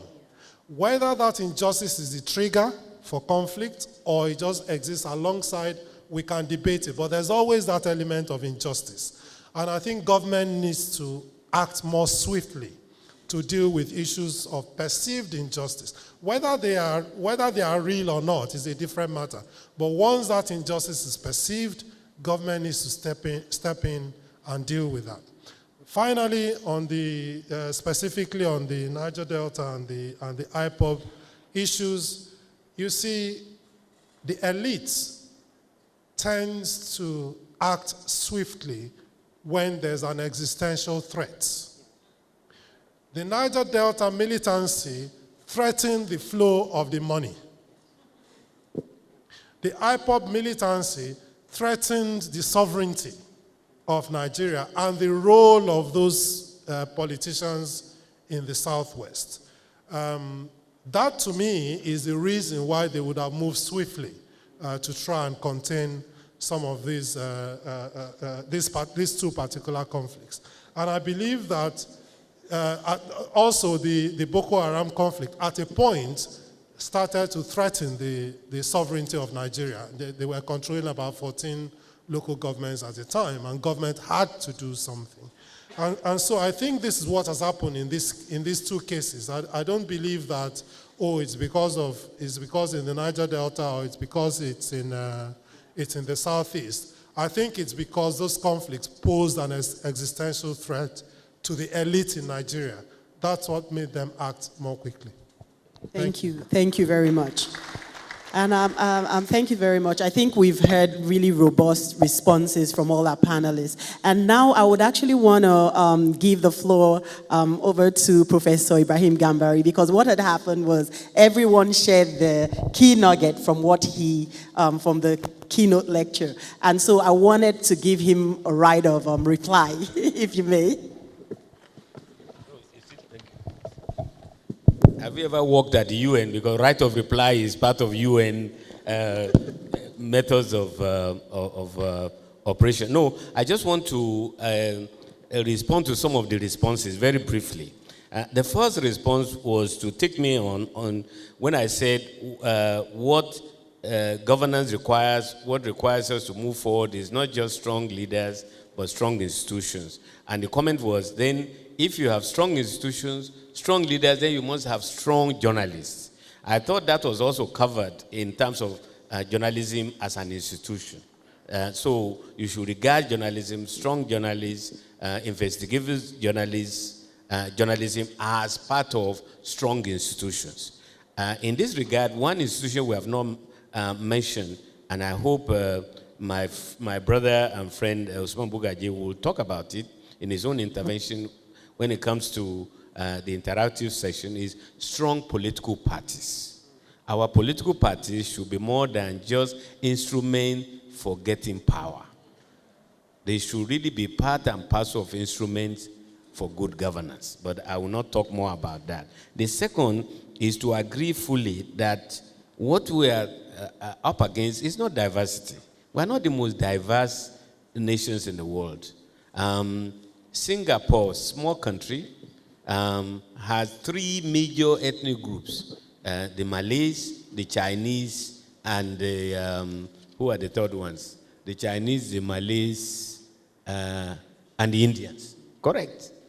And yet they've managed to have this unity in their diversity based on one thing: excellence and non-discrimination. You get ahead in Singapore because they put excellence as the bar, and that they pay you, reward you for excellence, and then if you are corrupt, they sack you because there is no justification. So it's not the diversity, but the misuse and the exploitation of our diversity by those who are parochial and ethnic interest. Third point, that you have China, which is developed economically, but politically you have this centralism. You have Singapore that I've just mentioned that has authoritarian government. And so this question is often posed whether it should be a choice between democracy and development. And for me, that's a false choice. You know, it's like to ask you to choose between democracy, open society, and development is like trying to clap with one hand. It's impossible. So what we need is really democratic development. And by democratic development, we mean this inclusiveness, this transparency, accountability, and respect for diversity. There's a fourth point that was made that I thought I should react to, which is about non-Nigerians who are regarded as being responsible for some of the extreme violence in the clash between the farmers and the nomadic people. You know, we have to be careful. First, we are not alone. We are part of ECOWAS. Eugenia, you are there. There is something about free movement of people. We are now going to sign, hopefully soon, the African Continental Free Trade Area. One element is freedom of people. So it's not about foreigners or non-Nigerians. It's about criminality. You remember that one time we thought it was just foreigners. We said Ghana must go. That was the origin. We expelled Ghanaians from Nigeria, including, by the way, when I was in government under Buhari. Has it solved our problem? No. Because you are scapegoating. You know, you have to look for solutions internally and call criminals wherever they may be. And the issue of ranches as a solution to this conflict. We have to me, this announcement that we're going to have ranches is putting the cart before the horse. Let us first of all say, what is the problem? What are the peace and reconciliation mechanism that we have explained to the communities so that we will now use ranch as finding a common ground for prosperity, for peace. So, in my view, by putting all these ranches as a solution, it's like putting the cart before the horse of trying to build common grounds at the local level. Professor Omar, you are right. You see, I feel very privileged being in the midst of these panelists because one of them is my staff at Bayero University, of which I'm privileged to be the chairman of council, and the other whom I will not mention was my student in the university because she has outgrown her teacher. Please clap for Eugenia.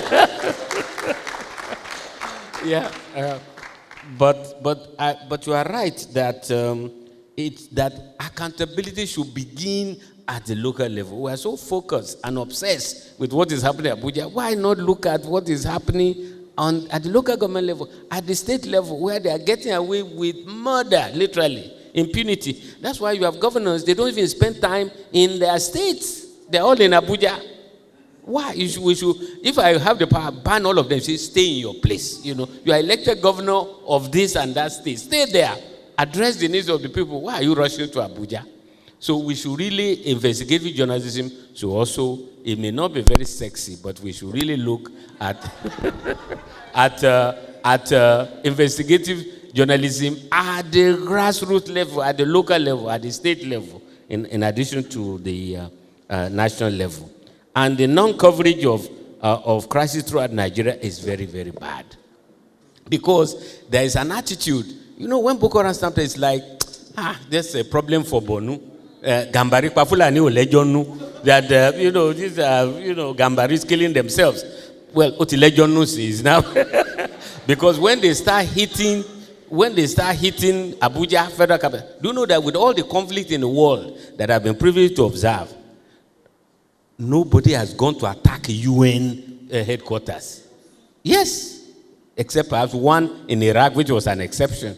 But Boko Haram attacked, they attacked the UN headquarters in Abuja. So let us not think that what is happening in Niger Delta doesn't affect us, or in Southeast, in Adamawa. If we are all in this to get a threat to anyone, any part should be seen as a threat to all of us, for which demands collective response. The issue of accountability and power is very, very important, because you remember the famous expression, power tends to corrupt, and absolute power, corrupt absolutely. And when they talk about corruption, it's not the way we talk about corruption, just stealing money. You can steal money, but what is worse than stealing money is when you believe you can do what you like, how you like, because you can do it. Impunity. So, and the only way to prevent that kind of corruption is really to check and balance power. Finally, inequality is the key. It's not, you see, there's growing inequality between countries, but there's also growing inequality within countries. You see, it's this inequality that brings conflict. Why am I so poor and somebody is obscenely rich? You know, you go to our airports, Lagos or Abuja, look at the private planes, the number of private planes. When there are people who cannot even, by the way, some men of religion have 2 private planes or more. You know, it's the inequality that really brings dissatisfaction, discontent. And when there's no mechanism for addressing it, when opportunities for people to get a better life is not there, that's really you're asking for problems. Finally, I really would like to really charge all of us. We must expose and combat this audacity of hypocrisy. It boils me that people will be, even they talk about Sadauna, they talk about Liman Chiruma, but who have they mentored? These people who are praising them, who have they mentored? What have they done?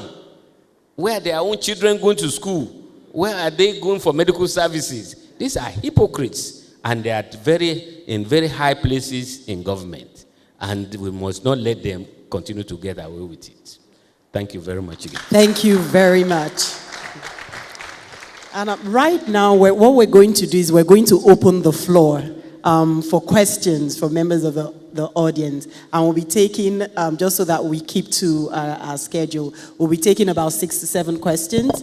And please, if you have a question, indicate by show of hand, and we'll have some of the ushers. Tosin, please, if you could pass the mic one after the other. And just the parameters for asking your question. Say your name, the organization that you're with, and ask the question. We're going to have time after the formal event for commentaries and interaction. So ask the question so that we can, be done with the sections. So.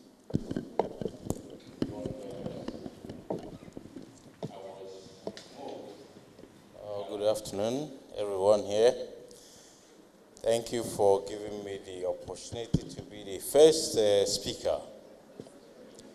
Yeah. The first question. Mine may not be strictly a question, so if it comes as a question or comment, please pardon me. My name is Dr. Simeon Aloziwa. I am the country advisor for Medicine Sans Frontiers, otherwise also called Doctors Without Borders. I came in this morning to Lagos, particularly for this program. Yeah. And why did I come? When I saw a newspaper, was it online or something, Sheathing the drone daggers, I was moved, and I put it across to my organization and said, you go to Lagos. Why? In Nigeria here, we are into humanitarian organization, programs. We are in Northeast.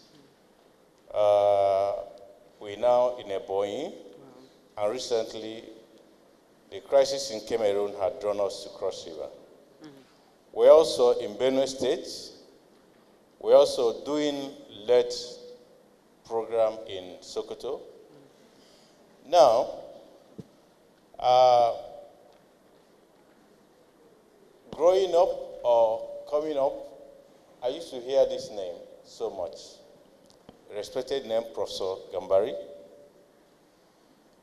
I trained first at University of Lagos, mass communication. So I also used to read him. And over the years, we've been hearing some of these interventions, contributions here in Nigeria. But the problems keep coming up, getting worse. As a country advisor, what I do for MSF, I monitor these situations, crises, conflicts, name it. And as a Nigerian, it's a burden to me. If you know MSF very well, it's an international organization, Western. And the burden is on me every day to brief people it has happened again. 200 killed, 100 killed, 50 killed, 10 killed, And so, sir, because we're going to have 6 more people. So please ask the question so that we can show consideration for others. That's why I apologized. Now, we blame the media, but I also know that the media are controlled by people. Who control them? Sir, you've been in the public service of Nigeria. As a lecturer, sir, you've molded people, you have inculcated things into people. Who are the people we are sending out to the society? Because at the end of the day, it is not enough to say, journalists do this, do that. But who are the leaders? We say nice things here. But when you move into the communities, certain things you hear make you shudder. You wonder, where is this country going? So, please, sir, as God has privileged us to still be around, we need to change what we inculcate in our people. It bothers me so much. Every day, I keep counting people who are dead, communities who are displaced. Just yesterday, before I came, I gave some about the white persons that came briefly. And it's all about repeating, they've killed here, we are going to open a project here, we're going to open a project. And a round of applause for him too. Excellent question. So he's asked this question. Can we go on to the next person? We'll get all the questions and then I'll open it up to the panelists. Please, the next person that's going to ask a question, your name, your organization, and the question. Okay. I'm Dr. Soyinka of the CDC, and I'm a very concerned citizen. My question is this. We like to talk. We talk the talk in Nigeria. What are we doing? When are we going to become an inclusive country? When are we going to get everybody to rally around one point that this is Nigeria and we are Nigerians? I mean, if we talk here and we go out there and we don't realize that there's no rallying point, how do you do that? I respect Professor Gambari. I was a child when you were in government. I've heard about a number of people who are sitting on the panel. But at the end of the day, when are we going to become an inclusive country? Your youths are running away. Everybody wants to run away. We can't, 200 million people can't go anywhere. We need a rallying point. Who is going to do that within the leadership of this country? That's my question. Thank you. Excellent question. Please take the microphone round so we can get all the questions. Good afternoon. My name is Yukeri Abu. I'm with the Eugenia Abu Media. My question is, I want to use my voice to represent people within my age group because I'm pretty young, and talking about the issue of social media. Now, I'm so sorry, I'm quite nervous. How has the old forms of media been able to inculcate social media in their activities? For example, most of the people that spoke on the panel spoke about the fake news and how social media is unresearched. Now, is there any form of editorial organization that's placed in areas of like the internet to make sure that things that go out are edited? And if there isn't, what are the processes that are we working towards it? That's the question I want to ask because we all Thank live in our you. phones. Thank you.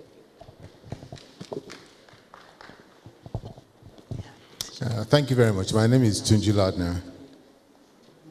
I belong to nobody. My question is actually on two fronts. One is like a particular reference, because in the past life I used to be a journalist. It's really understanding what investigative journalism means. And we have to, and again it partially answers the lady's question and concerns. When you're investigating journalists, it's always post facto as a journalist. It's always a retrospective look at something that happened before. So it fairly situates the importance and relevance of history. Right? The professor there talked about the crisis itself.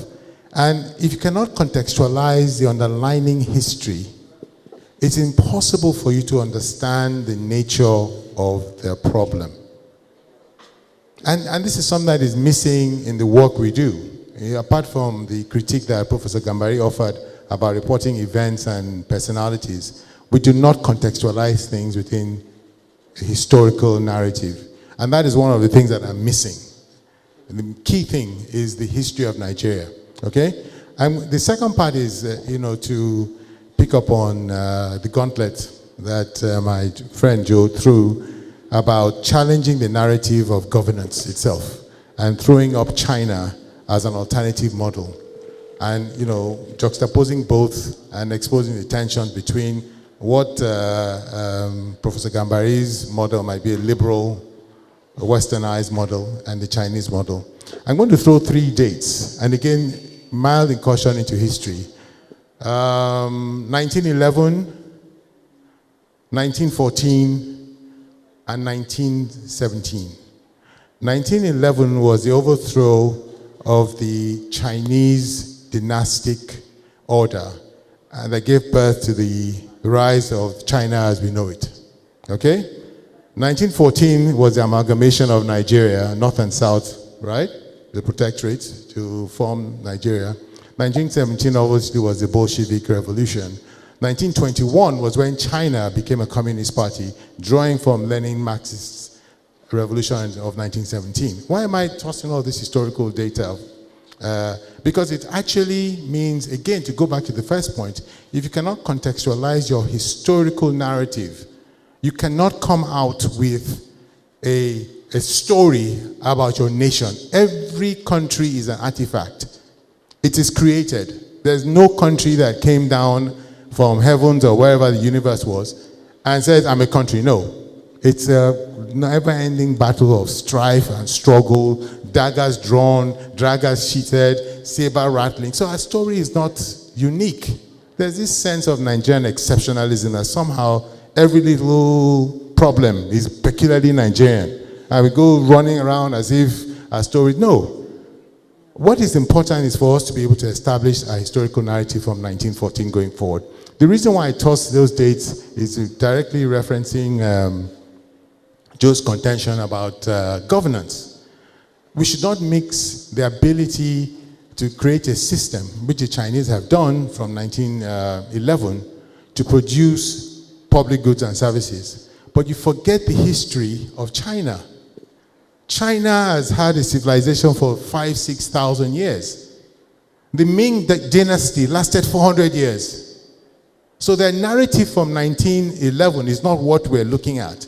It's the preceding millennium, right? Our own story starts from 1914.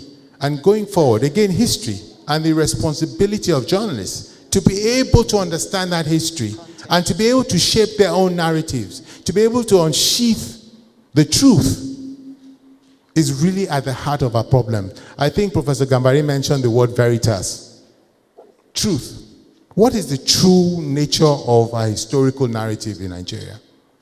Nobody talks about it. Everything here is, we like the grays. Nobody ever wants to be pinned down to anything specific. We can't quantify, and so therefore we can't manage because we don't want to quantify and measure. So there are two things here that I think is missing in the overall schema of what we're discussing. Those daggers that have been drawn are being drawn for unresolved historical reasons from 1914. So my own gauntlet to the Wole Soyinka Center for Investigative Journalism, and you don't have to do it by yourself. There are all kinds of interesting collaborations. Why don't you start taking up some of these issues, and instead of just taking it from the top, go back into the underlying history of it? Because that's the only way you understand the underlying pathology of what it is you're seeing here. The second and final point is something about understanding the laws of causality, right? One of the fundamental canons of Western science is causality. There's cause and there's effect. Somehow we think that the laws of physics don't apply to Nigeria because we're exceptional. Somehow we think that the laws of gravity don't apply to us. There's always causality. But what happens sometimes is that the space between the cause and effect is so distant that you cannot make a logical correlation between the cause and the effect. And so all we do all the time is look at the effects. That space between cause and effect, my friends, is history. And I think that is one of the things you should be looking at, history. Reintroducing it into the curriculum, evolving a new narrative about Nigeria. Thank you. Yeah, thank you very much. And if we could just have the, okay. After him, I would like Dr. Usman Bugaji to also be given the mic, because I recall Professor Gambari had said if he had a choice, he would have loved him even on the panel. So we'd want to hear from him too. Okay. My name is Lekon Utufodun. I work at The Nation. I do accept, like the panelists have talked about, the journalists have a lot of responsibility.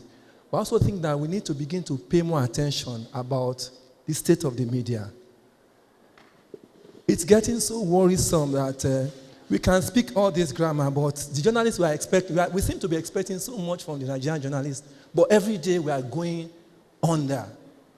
We have media houses that don't pay their staff. What kind of responsibility do you expect from that kind of journalist? We have newspapers pages in Nigeria now 48 pages. The crisis in the media is so much that I think that if we don't pay attention to that, we'll be expecting too much. That's what I want to say. Thank you very much. So we'll have two more people.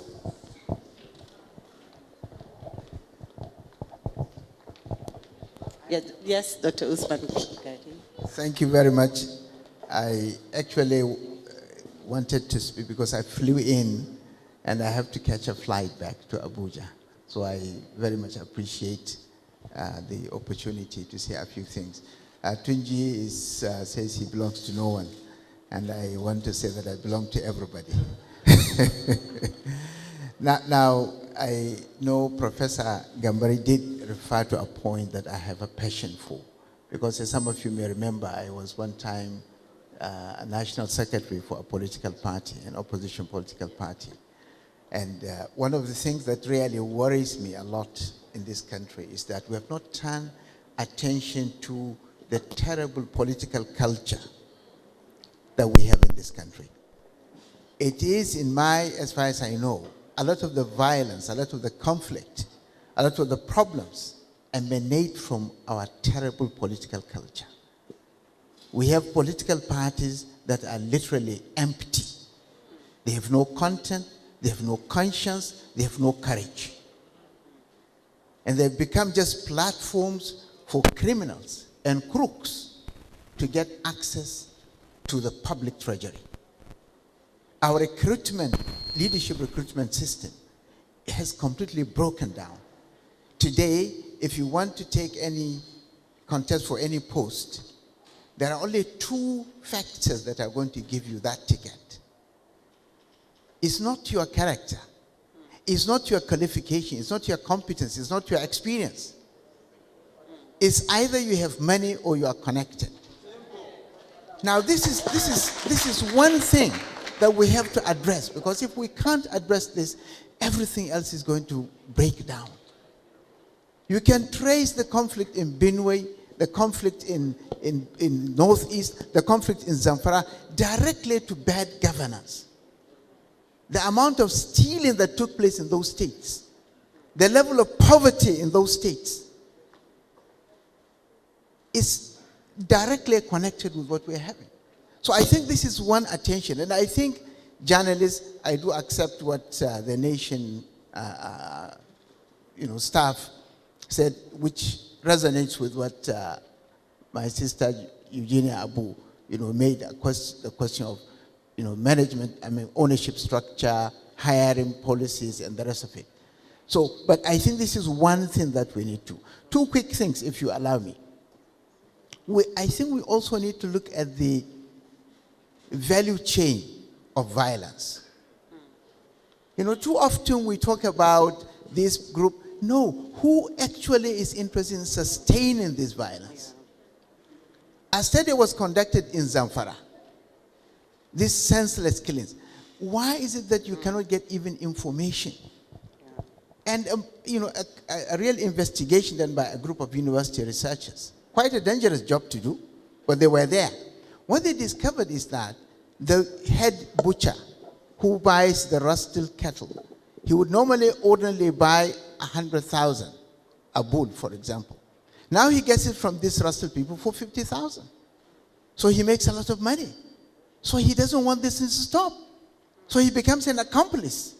The groceries shop owner, who will normally, sell a few loaves of bread, now will sell 50, 100, in a day for prices that are inflated, so he makes a lot of money.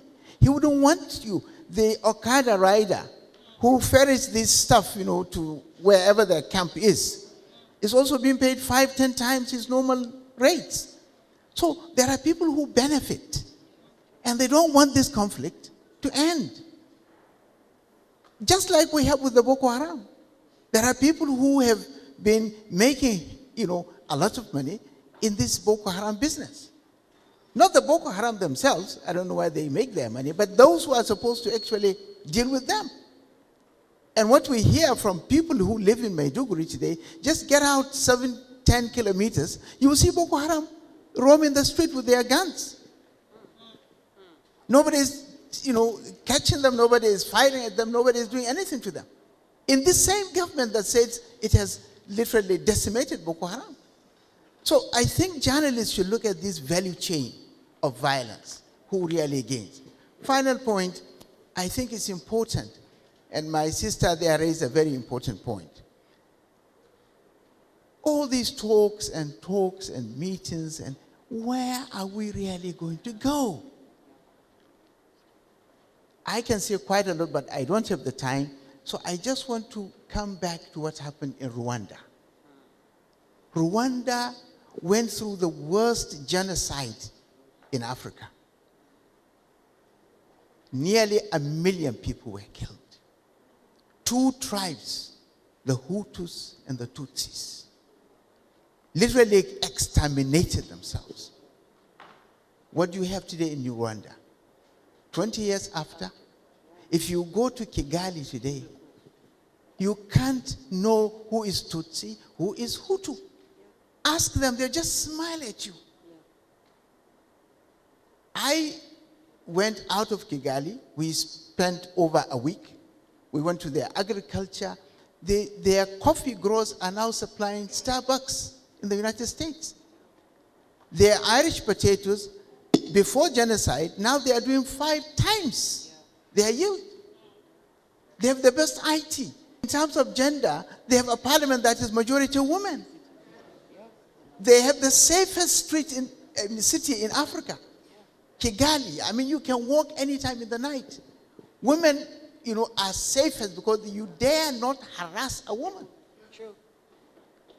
Now, all this in 20 years, we have had this democracy for 20 years, and all we have gotten is double or triple poverty, conflict, violence, and all the rest of it. Why are we having this? As far as I can see, and I'm ready to learn, what Rwanda did was to create an elite consensus, the kind of common ground that Professor talked about. We are not able to even decide as Nigerian elite which way is our country going. The Hausas are pulling in one direction, the Yorubas are pulling in another direction, the Igbos are pulling in another direction. Everybody is pulling in different direction. How can this country make progress? As elite, we have a responsibility to say, this is where our country is going. We want to create jobs. It doesn't matter whoever is the president, wherever he comes from. We measure presidency by the jobs you create.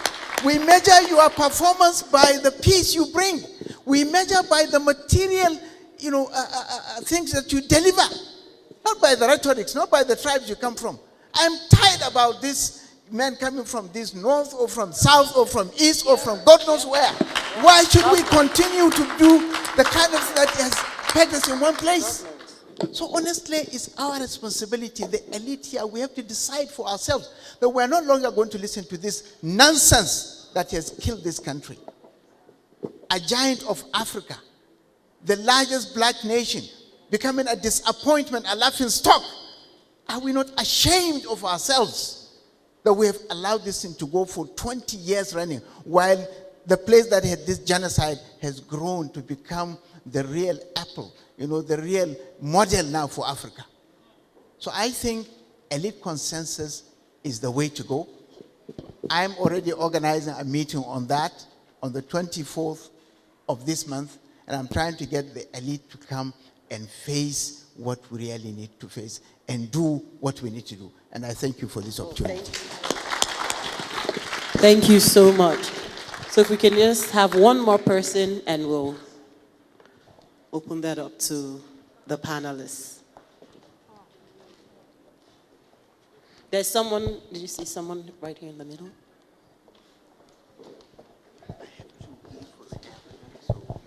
Thank you. My name is Emmanuel Mandela, and I'm here because I'm a fan of Wole Soyinka. My question is for Mrs. Eugenia. You mentioned something on ownership structure. I would like to ask, do we have regulatory bodies that check some of these things? You mentioned something about ownership structure where the owner of a newspaper would, because of his political affiliation, pass hate speech to other people. So my question is, do we have regulatory bodies that check some of this, and how much power do they have to checkmate these anomalies? Thank you. All right, thank you very much. So that's the final question, and we'll just, I think, Eugenia, let's start with the last question, if you can just... He's bringing the mic over. Thank you very much. That's such a powerful question, and I'd like to respond to it along with the gentleman from the Nation who had asked the question about the crisis in the media and the payment. Where there is a gap, it will be filled. And a lot of publishers and owners of papers and broadcasting institutions pay such a pittance that you will be sorry for the journalists because they don't get paid at all. So what happens is that they make use of their page and they fill it with whatever they like because they are not being well paid. So they will fill it with information from the highest bidder. So whoever is able to pay for the page, then they do an interview that sounds like an interview that's not an interview because somebody has paid for it. Or they put something on air that really shouldn't be there because somebody has made it possible for them to have that conversation. Sometimes if you watch TV, certain channels, you will find that the people that are opinion leaders on those channels are the same people. Every time you go to the National Assembly, it's the same people in it. And there are people with voices in there whose voices are completely decimated because they've chosen that if I want to say something, I'm not going to pay for it. It's like award ceremonies. People come to you and say, we want to give you an award. I'm like, what did I do? They're like, well, we think you are the best broadcaster in Nigeria. I'm like, oh, that's brilliant. Thank you very much for your award. Can you talk to my staff? Then they said to my staff, can you pay $500,000 for a page? I'm like, well, if I'm going to buy the award, I'm not interested. Because that's the way it runs. So the journalist in Nigeria today is a person who is an endangered species. There are publishers who say to you, that's the truth. They say to you, I'm not paying you, go and find your page. I'm not going to pay you a salary, find your page. And so the whole thing has been bastardized in the manner in which journalists are now looking for who to interview with the highest amount of pocket, a deep pocket. Regulation is an important question. I was at a function organized by Savannah Center where the question was asked, why are some publishers not paying the people who work for them? And then somebody mentioned a particular publisher. And the person who works with that particular publisher walked out of the room in anger. Because he says, we are trying now. He says, no. Madam, he said to me, because I delivered a paper. Madam, please pay attention. It is not the journalist who collects 10,000 naira that's the culprit. It's the publisher who has collected 40 million. And then the journalist, who is unaware of the 40 million, collects the pittance 5,000 naira and thinks he's good. But really, his publisher has directed the way in which that story will go because of the 40 million on the table, which he probably doesn't know anything about. In terms of regulation, Nigeria is the one that pays the highest amount for communication today. Get the point I'm making? Telephone, you go to Togo, you don't pay half as much. You go to Benin Republic, you don't. The money we pay for making phone calls and drop calls are insane. You're paying for what you didn't even, you say hello, it's gone, and you pay for it. Regulation is an issue that stakeholding Nigerians should come together and talk about. Somebody has a line, he's not paying for it. How can he regulate anything? How do you regulate the publishers? The publishers, some of them are in bed with the people who regulate them. These are the issues. And I don't want it to be a Nigerian issue. I'm a citizen. I want to know what happens to my country 5 years from now. After the election, what happens? Who is doing what? Communication is about entering each other's community. If we are constantly not interested in what happens in Maiduguri, not interested, and there are people who put it in the papers based on their own limited, narrow perspectives, there's no dialogue, then we're all believing the same people, are we not? And we're blindfolded, blindsided, And all we learn is what we're told. And as Mr. Tunji Ladna has rightly observed, how much history do we have? In the conversation at Savannah Center, I was asked to talk to bloggers.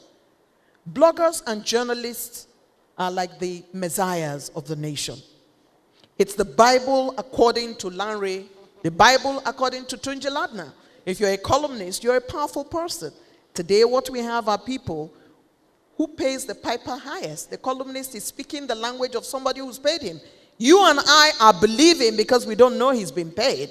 So the challenge we have today is that the journalists, who he says are being given a higher burden, have a responsibility to be ethical.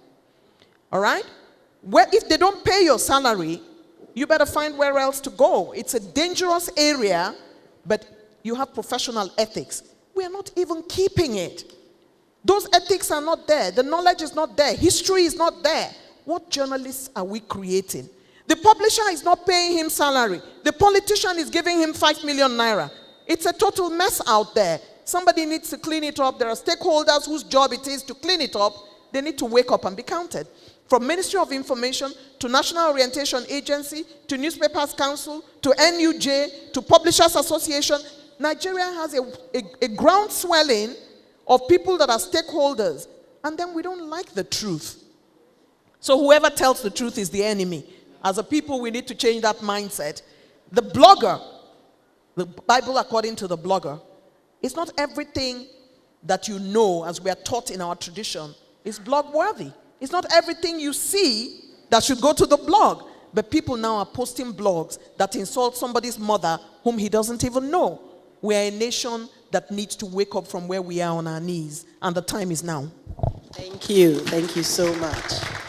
And I think Eugenia has covered a lot of the questions that were asked. There's just one, and I want to throw this to Dr. Joe Abba about governance. Yes, Dr. Abba, about governance, because a lot of the questions and the comments were really about a failure in governance. And Dr. Akindayomi had asked a really solid question, which is, what are we doing? We're always talking. So what are we going to do, all of us in this room, everyone that's listening, everyone that's watching, what should we do as citizens to change the governance structure, to change the leaders that we elect, to change the landscape of the political parties that are not fulfilling their role? Like Professor Gambari had said, we can't do it with good luck. We can't do it with propaganda and prayer. So going forward, right, what do we do it? What should we be doing? Okay. First of all, we mustn't underestimate the importance of talking. Talking is actually a good thing. It will be much worse if we're not talking. And so we very often dismiss, oh, we're always talking. I can bet you it will be much, much worse if we're not. That doesn't detract from the need to move from, words to action. The worry that I have is that we have designed for ourselves a system that has, in effect, captured our future and actually makes it virtually impossible for us to break out of. I mean, when I'm being flippant, I often say we've entered a one-chance vehicle that doesn't have any brakes. Because like Professor Gambari said, oh no, I think it was the other doctor that was there.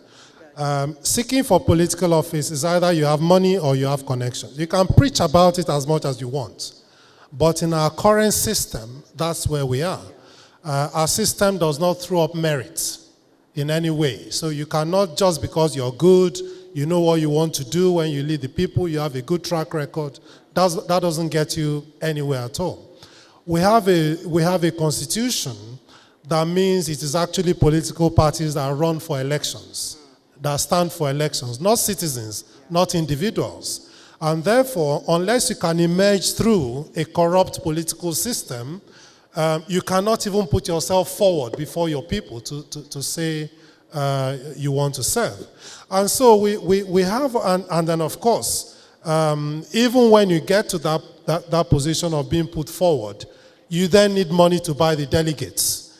And then even when you can buy the delegates, you need the godfather of the party to ask the delegates to vote for you. So we're in a situation where, we're just confined into the situation that we're in. So what do we do about it?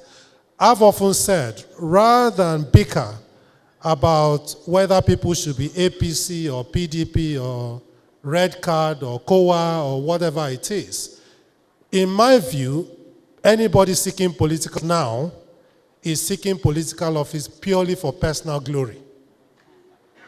The system we run makes it virtually impossible for them to serve the people.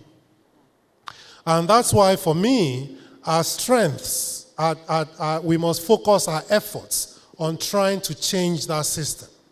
And the very first step in doing that is to renegotiate the constitution we have. I think without renegotiating that constitution, we will keep going round in circles. It's difficult to renegotiate that constitution because the people that will vote for the renegotiation are in the National Assembly. Exactly.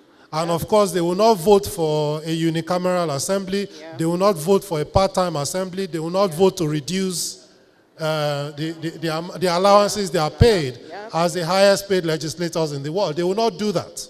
So what do we do? Yeah.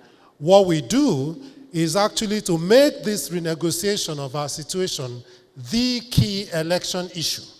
Okay. It has to be the key election issue. This time, I'm not asking for health. I'm not asking for education. I'm not asking for roads. I'm not even asking for power. I'm saying if you want my vote for 2019, you need to show me how we're going to renegotiate the basis of our existence, which is our constitution. And I think because it affects us all, regardless of political affiliation, that is what we should all come together and demand. Finally, just on the issue of investigative journalism, because Auntie Eugenia and I were just whispering that we mustn't move away from the theme of today's event. I started off by talking about investigative journalism as a means of conflict resolution. I'll just give you one personal example. Nigeria played a match, I think it was in Uyo, Cross River State, and everybody complained about the nature of the football pitch. And I asked the question on Twitter, and I said, what even happened to our national stadium? Of course, the general news was, it's been taken over by herdsmen, it's been used for grazing. Some people even posted pictures, Photoshop pictures of cows grazing on the pitch, and that was and that was carried by 2-3 major newspapers. What did I do on a Saturday morning? I drove to the National Stadium and took a look and took pictures and spoke to. I'm not a journalist, I'm just a citizen who wanted to satisfy myself about the true nature of the situation. And that's what I did. I just went around, spoke with people, took pictures, and realized that very, very far from it, Nigerians were actually using the stadium daily. And a lot of young people were training, a lot of elderly people were coming there to play tennis. The facilities were better than any I've seen, certainly in Nigeria and in very many other places. So this is how, and it goes back to Professor Pate's point. How many of our media houses have actually been to the conflict, to the theaters of conflict to find out things for themselves? What we have instead is where the chair of the editorial board of a national newspaper is able to call a whole ethnic group sophisticated morons and is allowed to keep his chair. That is the problem we have. Because when the profession loses its conscience, loses its soul, then that is when it is easy to buy them off for 40 million, to buy them off for 5,000 naira. Because, of course, there is no integrity. And when there is no integrity, then, they are basically prostitutes with a pen. I'm sorry to be that blunt, but I think when the profession when the profession fails to regulate itself, then it loses its essence. Thank you. Thank you very much, Dr. Joaba. And I'll, if I can just have the microphone passed to Professor Gambari. Thank you. I'm sorry that the people who ask or make some very powerful, so important questions or comment left. The comment about just talk. I think it's been answered in part by dialogue is very important because you don't resolve any conflict except by talking. But talking is not enough by itself. It has to be followed by action at different levels. At the individual level, at the community level, civil society organizations. Usman Bugaje left, but he talked about elite consensus, the need for elite. What do we want, even the elite? Because every society, in effect, is driven by elite. What do they want as nationally for Nigeria? I will amend his approach by saying, yes, elite consensus is important, but also its leadership. So that elite consensus building effort should be also focused on what kind of leader do we want in Nigeria? Because societies are not changed except by leaders with vision. Tuji talked about the Chinese. They had leaders with vision. Singapore, the same thing. Even it took Malaysia, a president, a prime minister, to come back at 92 because he felt the vision that he has set for his country is being betrayed. But we should not feel powerless. Political parties, we must pay attention to them. We have not, as citizens, been really fulfilling our responsibility to pay attention to political parties. That's why everything is left in the hands of charlatans. And then they decide who the delegates are. They become, what do you call, money bags, godfathers. All citizens should be the godfathers of the political process.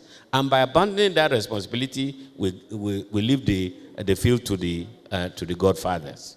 The second point that I thought is important, and to return to the topic, is that by concentrating on events and people, and not contextualizing things like Tunji said, like not asking inconvenient questions, we are playing into the hands of these super elites who are misdirecting our country.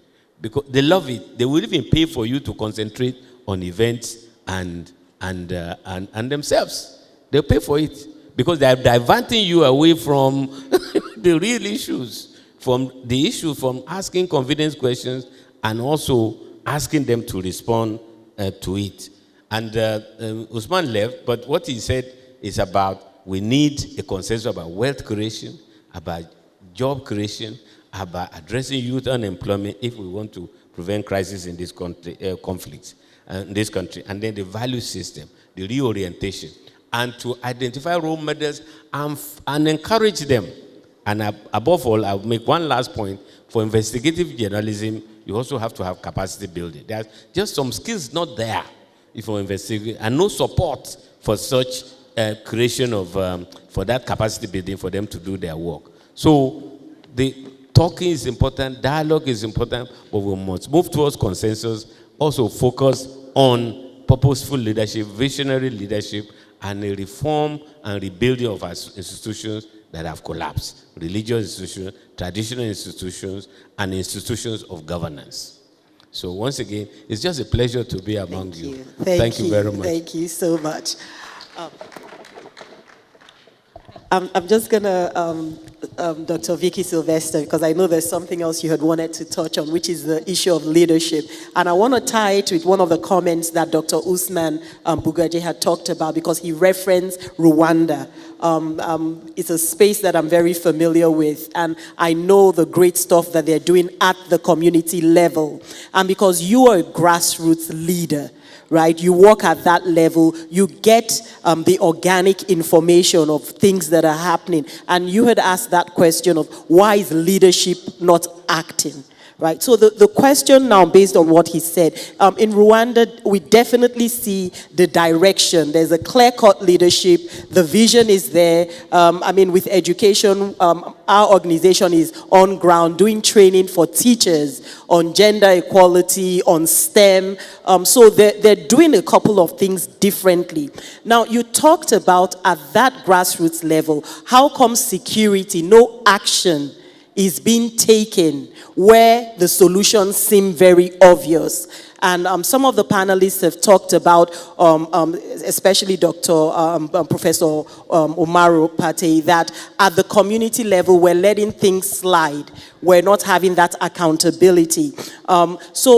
If everyone is focusing on the federal government, is there a reason why they're focusing on the federal government? For instance, you do all this great work at the community level, you get the data, you talk with people, with the victims, and then the apparatus of the security, the whole architecture is in the hands of the executive. Right? So at that community level, should we, for instance, be looking at a decentralization of the police? Right? Should we be looking at community policing so that they can act at that level and get the community leaders and politicians to be able to act? So that's the question. I think Professor Gambari picked a very important aspect of what I had wanted to say. But we talk to people at the community. Somebody said, where are we, what's the rallying point?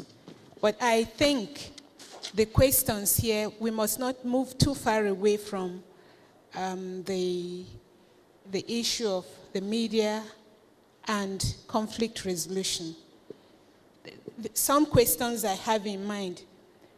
What is, especially at the government level, when the local government comes to the governor to say, I know we are being surrounded by some people. What do you expect him to do beyond that? He doesn't have any other person to go to. And then you find that the governor is there quarreling with his senators and about the money I chop and how I chop the money with you. And it is here that nothing is happening, nothing is going to the people. And this is when we ask the question, why is this level of poverty? And somebody is telling you, a governor is quarreling with a senator who claims you are an idiot, I put you there in that place. And the governor says, you are a thief. The governor says, yes, I'm a thief, but I share the money with you. Is it not your wife is in so place, I gave her 8 million? Did I get that from my salary?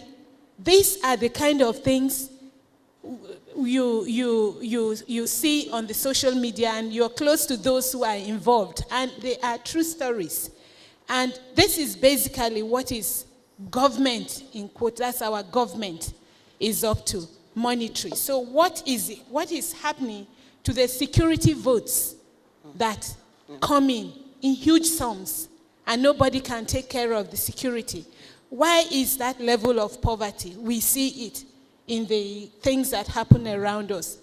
How can an individual boast of guns, bombs, and military uniforms, coordinating, chilling attacks, and he evades security? What is the security doing? Is it just like Eugenia Abu had said earlier, these people know what have collected this much, and they look at you who is complaining. So we may be here saying some very nice things of what it is. It's good to talk, as somebody said. But after all this talk, when you see the problems on ground, you begin to ask yourself, what am I talking about? How far does it take me? What is the outcome of this? Who will restore the expected normalcy that is supposed to be? Which way forward? And that's an excellent point to end the session, or which way forward. And that's the question we should all be going away with. And I really want to thank Professor Ibrahim Abwala Gambari for honoring us today, and all the panelists, and to do a proper vote of thanks on behalf of the Wole Soyinka Center for Investigative Journalism. I'd like to call to the stage Ms. Molara Wood, who's a member, faculty member of the Wole Soyinka Center for Investigative Journalism. Thank you. It's a pleasure. Thank you so much. It's a special pleasure to be meeting Juliet Kego finally. So it's wonderful. And earlier on, they were talking about gender parity on the stage, and some of us were doing complex mathematics in the audience. But now with my drafting in to give the vote of thanks, I think we can finally settle the matter as to gender balance, and if there's any imbalance, I'm sure now which way it tilts at. It's really my pleasure on behalf of the Wole Soyinka Center for Investigative Journalism. We're grateful to God for the successful completion of this Wole Soyinka Center Media Lecture Series. It's a very pertinent subject area at this time in our country. We'd like to thank Professor Ibrahim Agboola Gambari for that insightful lecture, for the width, for the breadth of it, for the wisdom of it, for the expansiveness of it. Thanks to all the panelists. Dr. Umaru Pate, Dr. Joe Abba, I see you finally. My beloved sister and senior colleague, Eugenia Abu, Professor Vicky Sylvester, and the moderator, the wonderful moderator, and who's given a poetic bent to these proceedings, Juliet Kego, and of course to you members of the audience. We have a lot that we can go away with today as we continue the dialogue, the conversations around the issues at play in our country today and the way forward. We've learned that even though it's not sexy, investigative journalism really has a role to play at the grassroots level. Thanks to Mr. Tunji Ladna, who belongs to nobody and perhaps to everybody, and we know where that led us. We know that everything we do, we must do with a sense of history. Thank you all very much for coming out. This hall should have been brimming with people today. That means that everyone who's here can actually clap for themselves also, because, thank you, because so many could have come who, I'm sure not for many strong reasons, could not make it. So we thank you all for coming out. We thank our distinguished panel, and enjoy yourselves the rest of the day, and safe journey to your different destinations. Thank you all very much. Thank you. Thank you so much. A round of applause for Molara, please. And please, I hope no one is leaving here. There's going to be refreshment. So please hold on. And then we're going to have a cutting of a cake. Because we don't want to forget that today is also Professor Wole Soyinka's birthday. So we're going to have that cutting of the cake. This is not the national cake. So this one is to honor a great man and his legacy.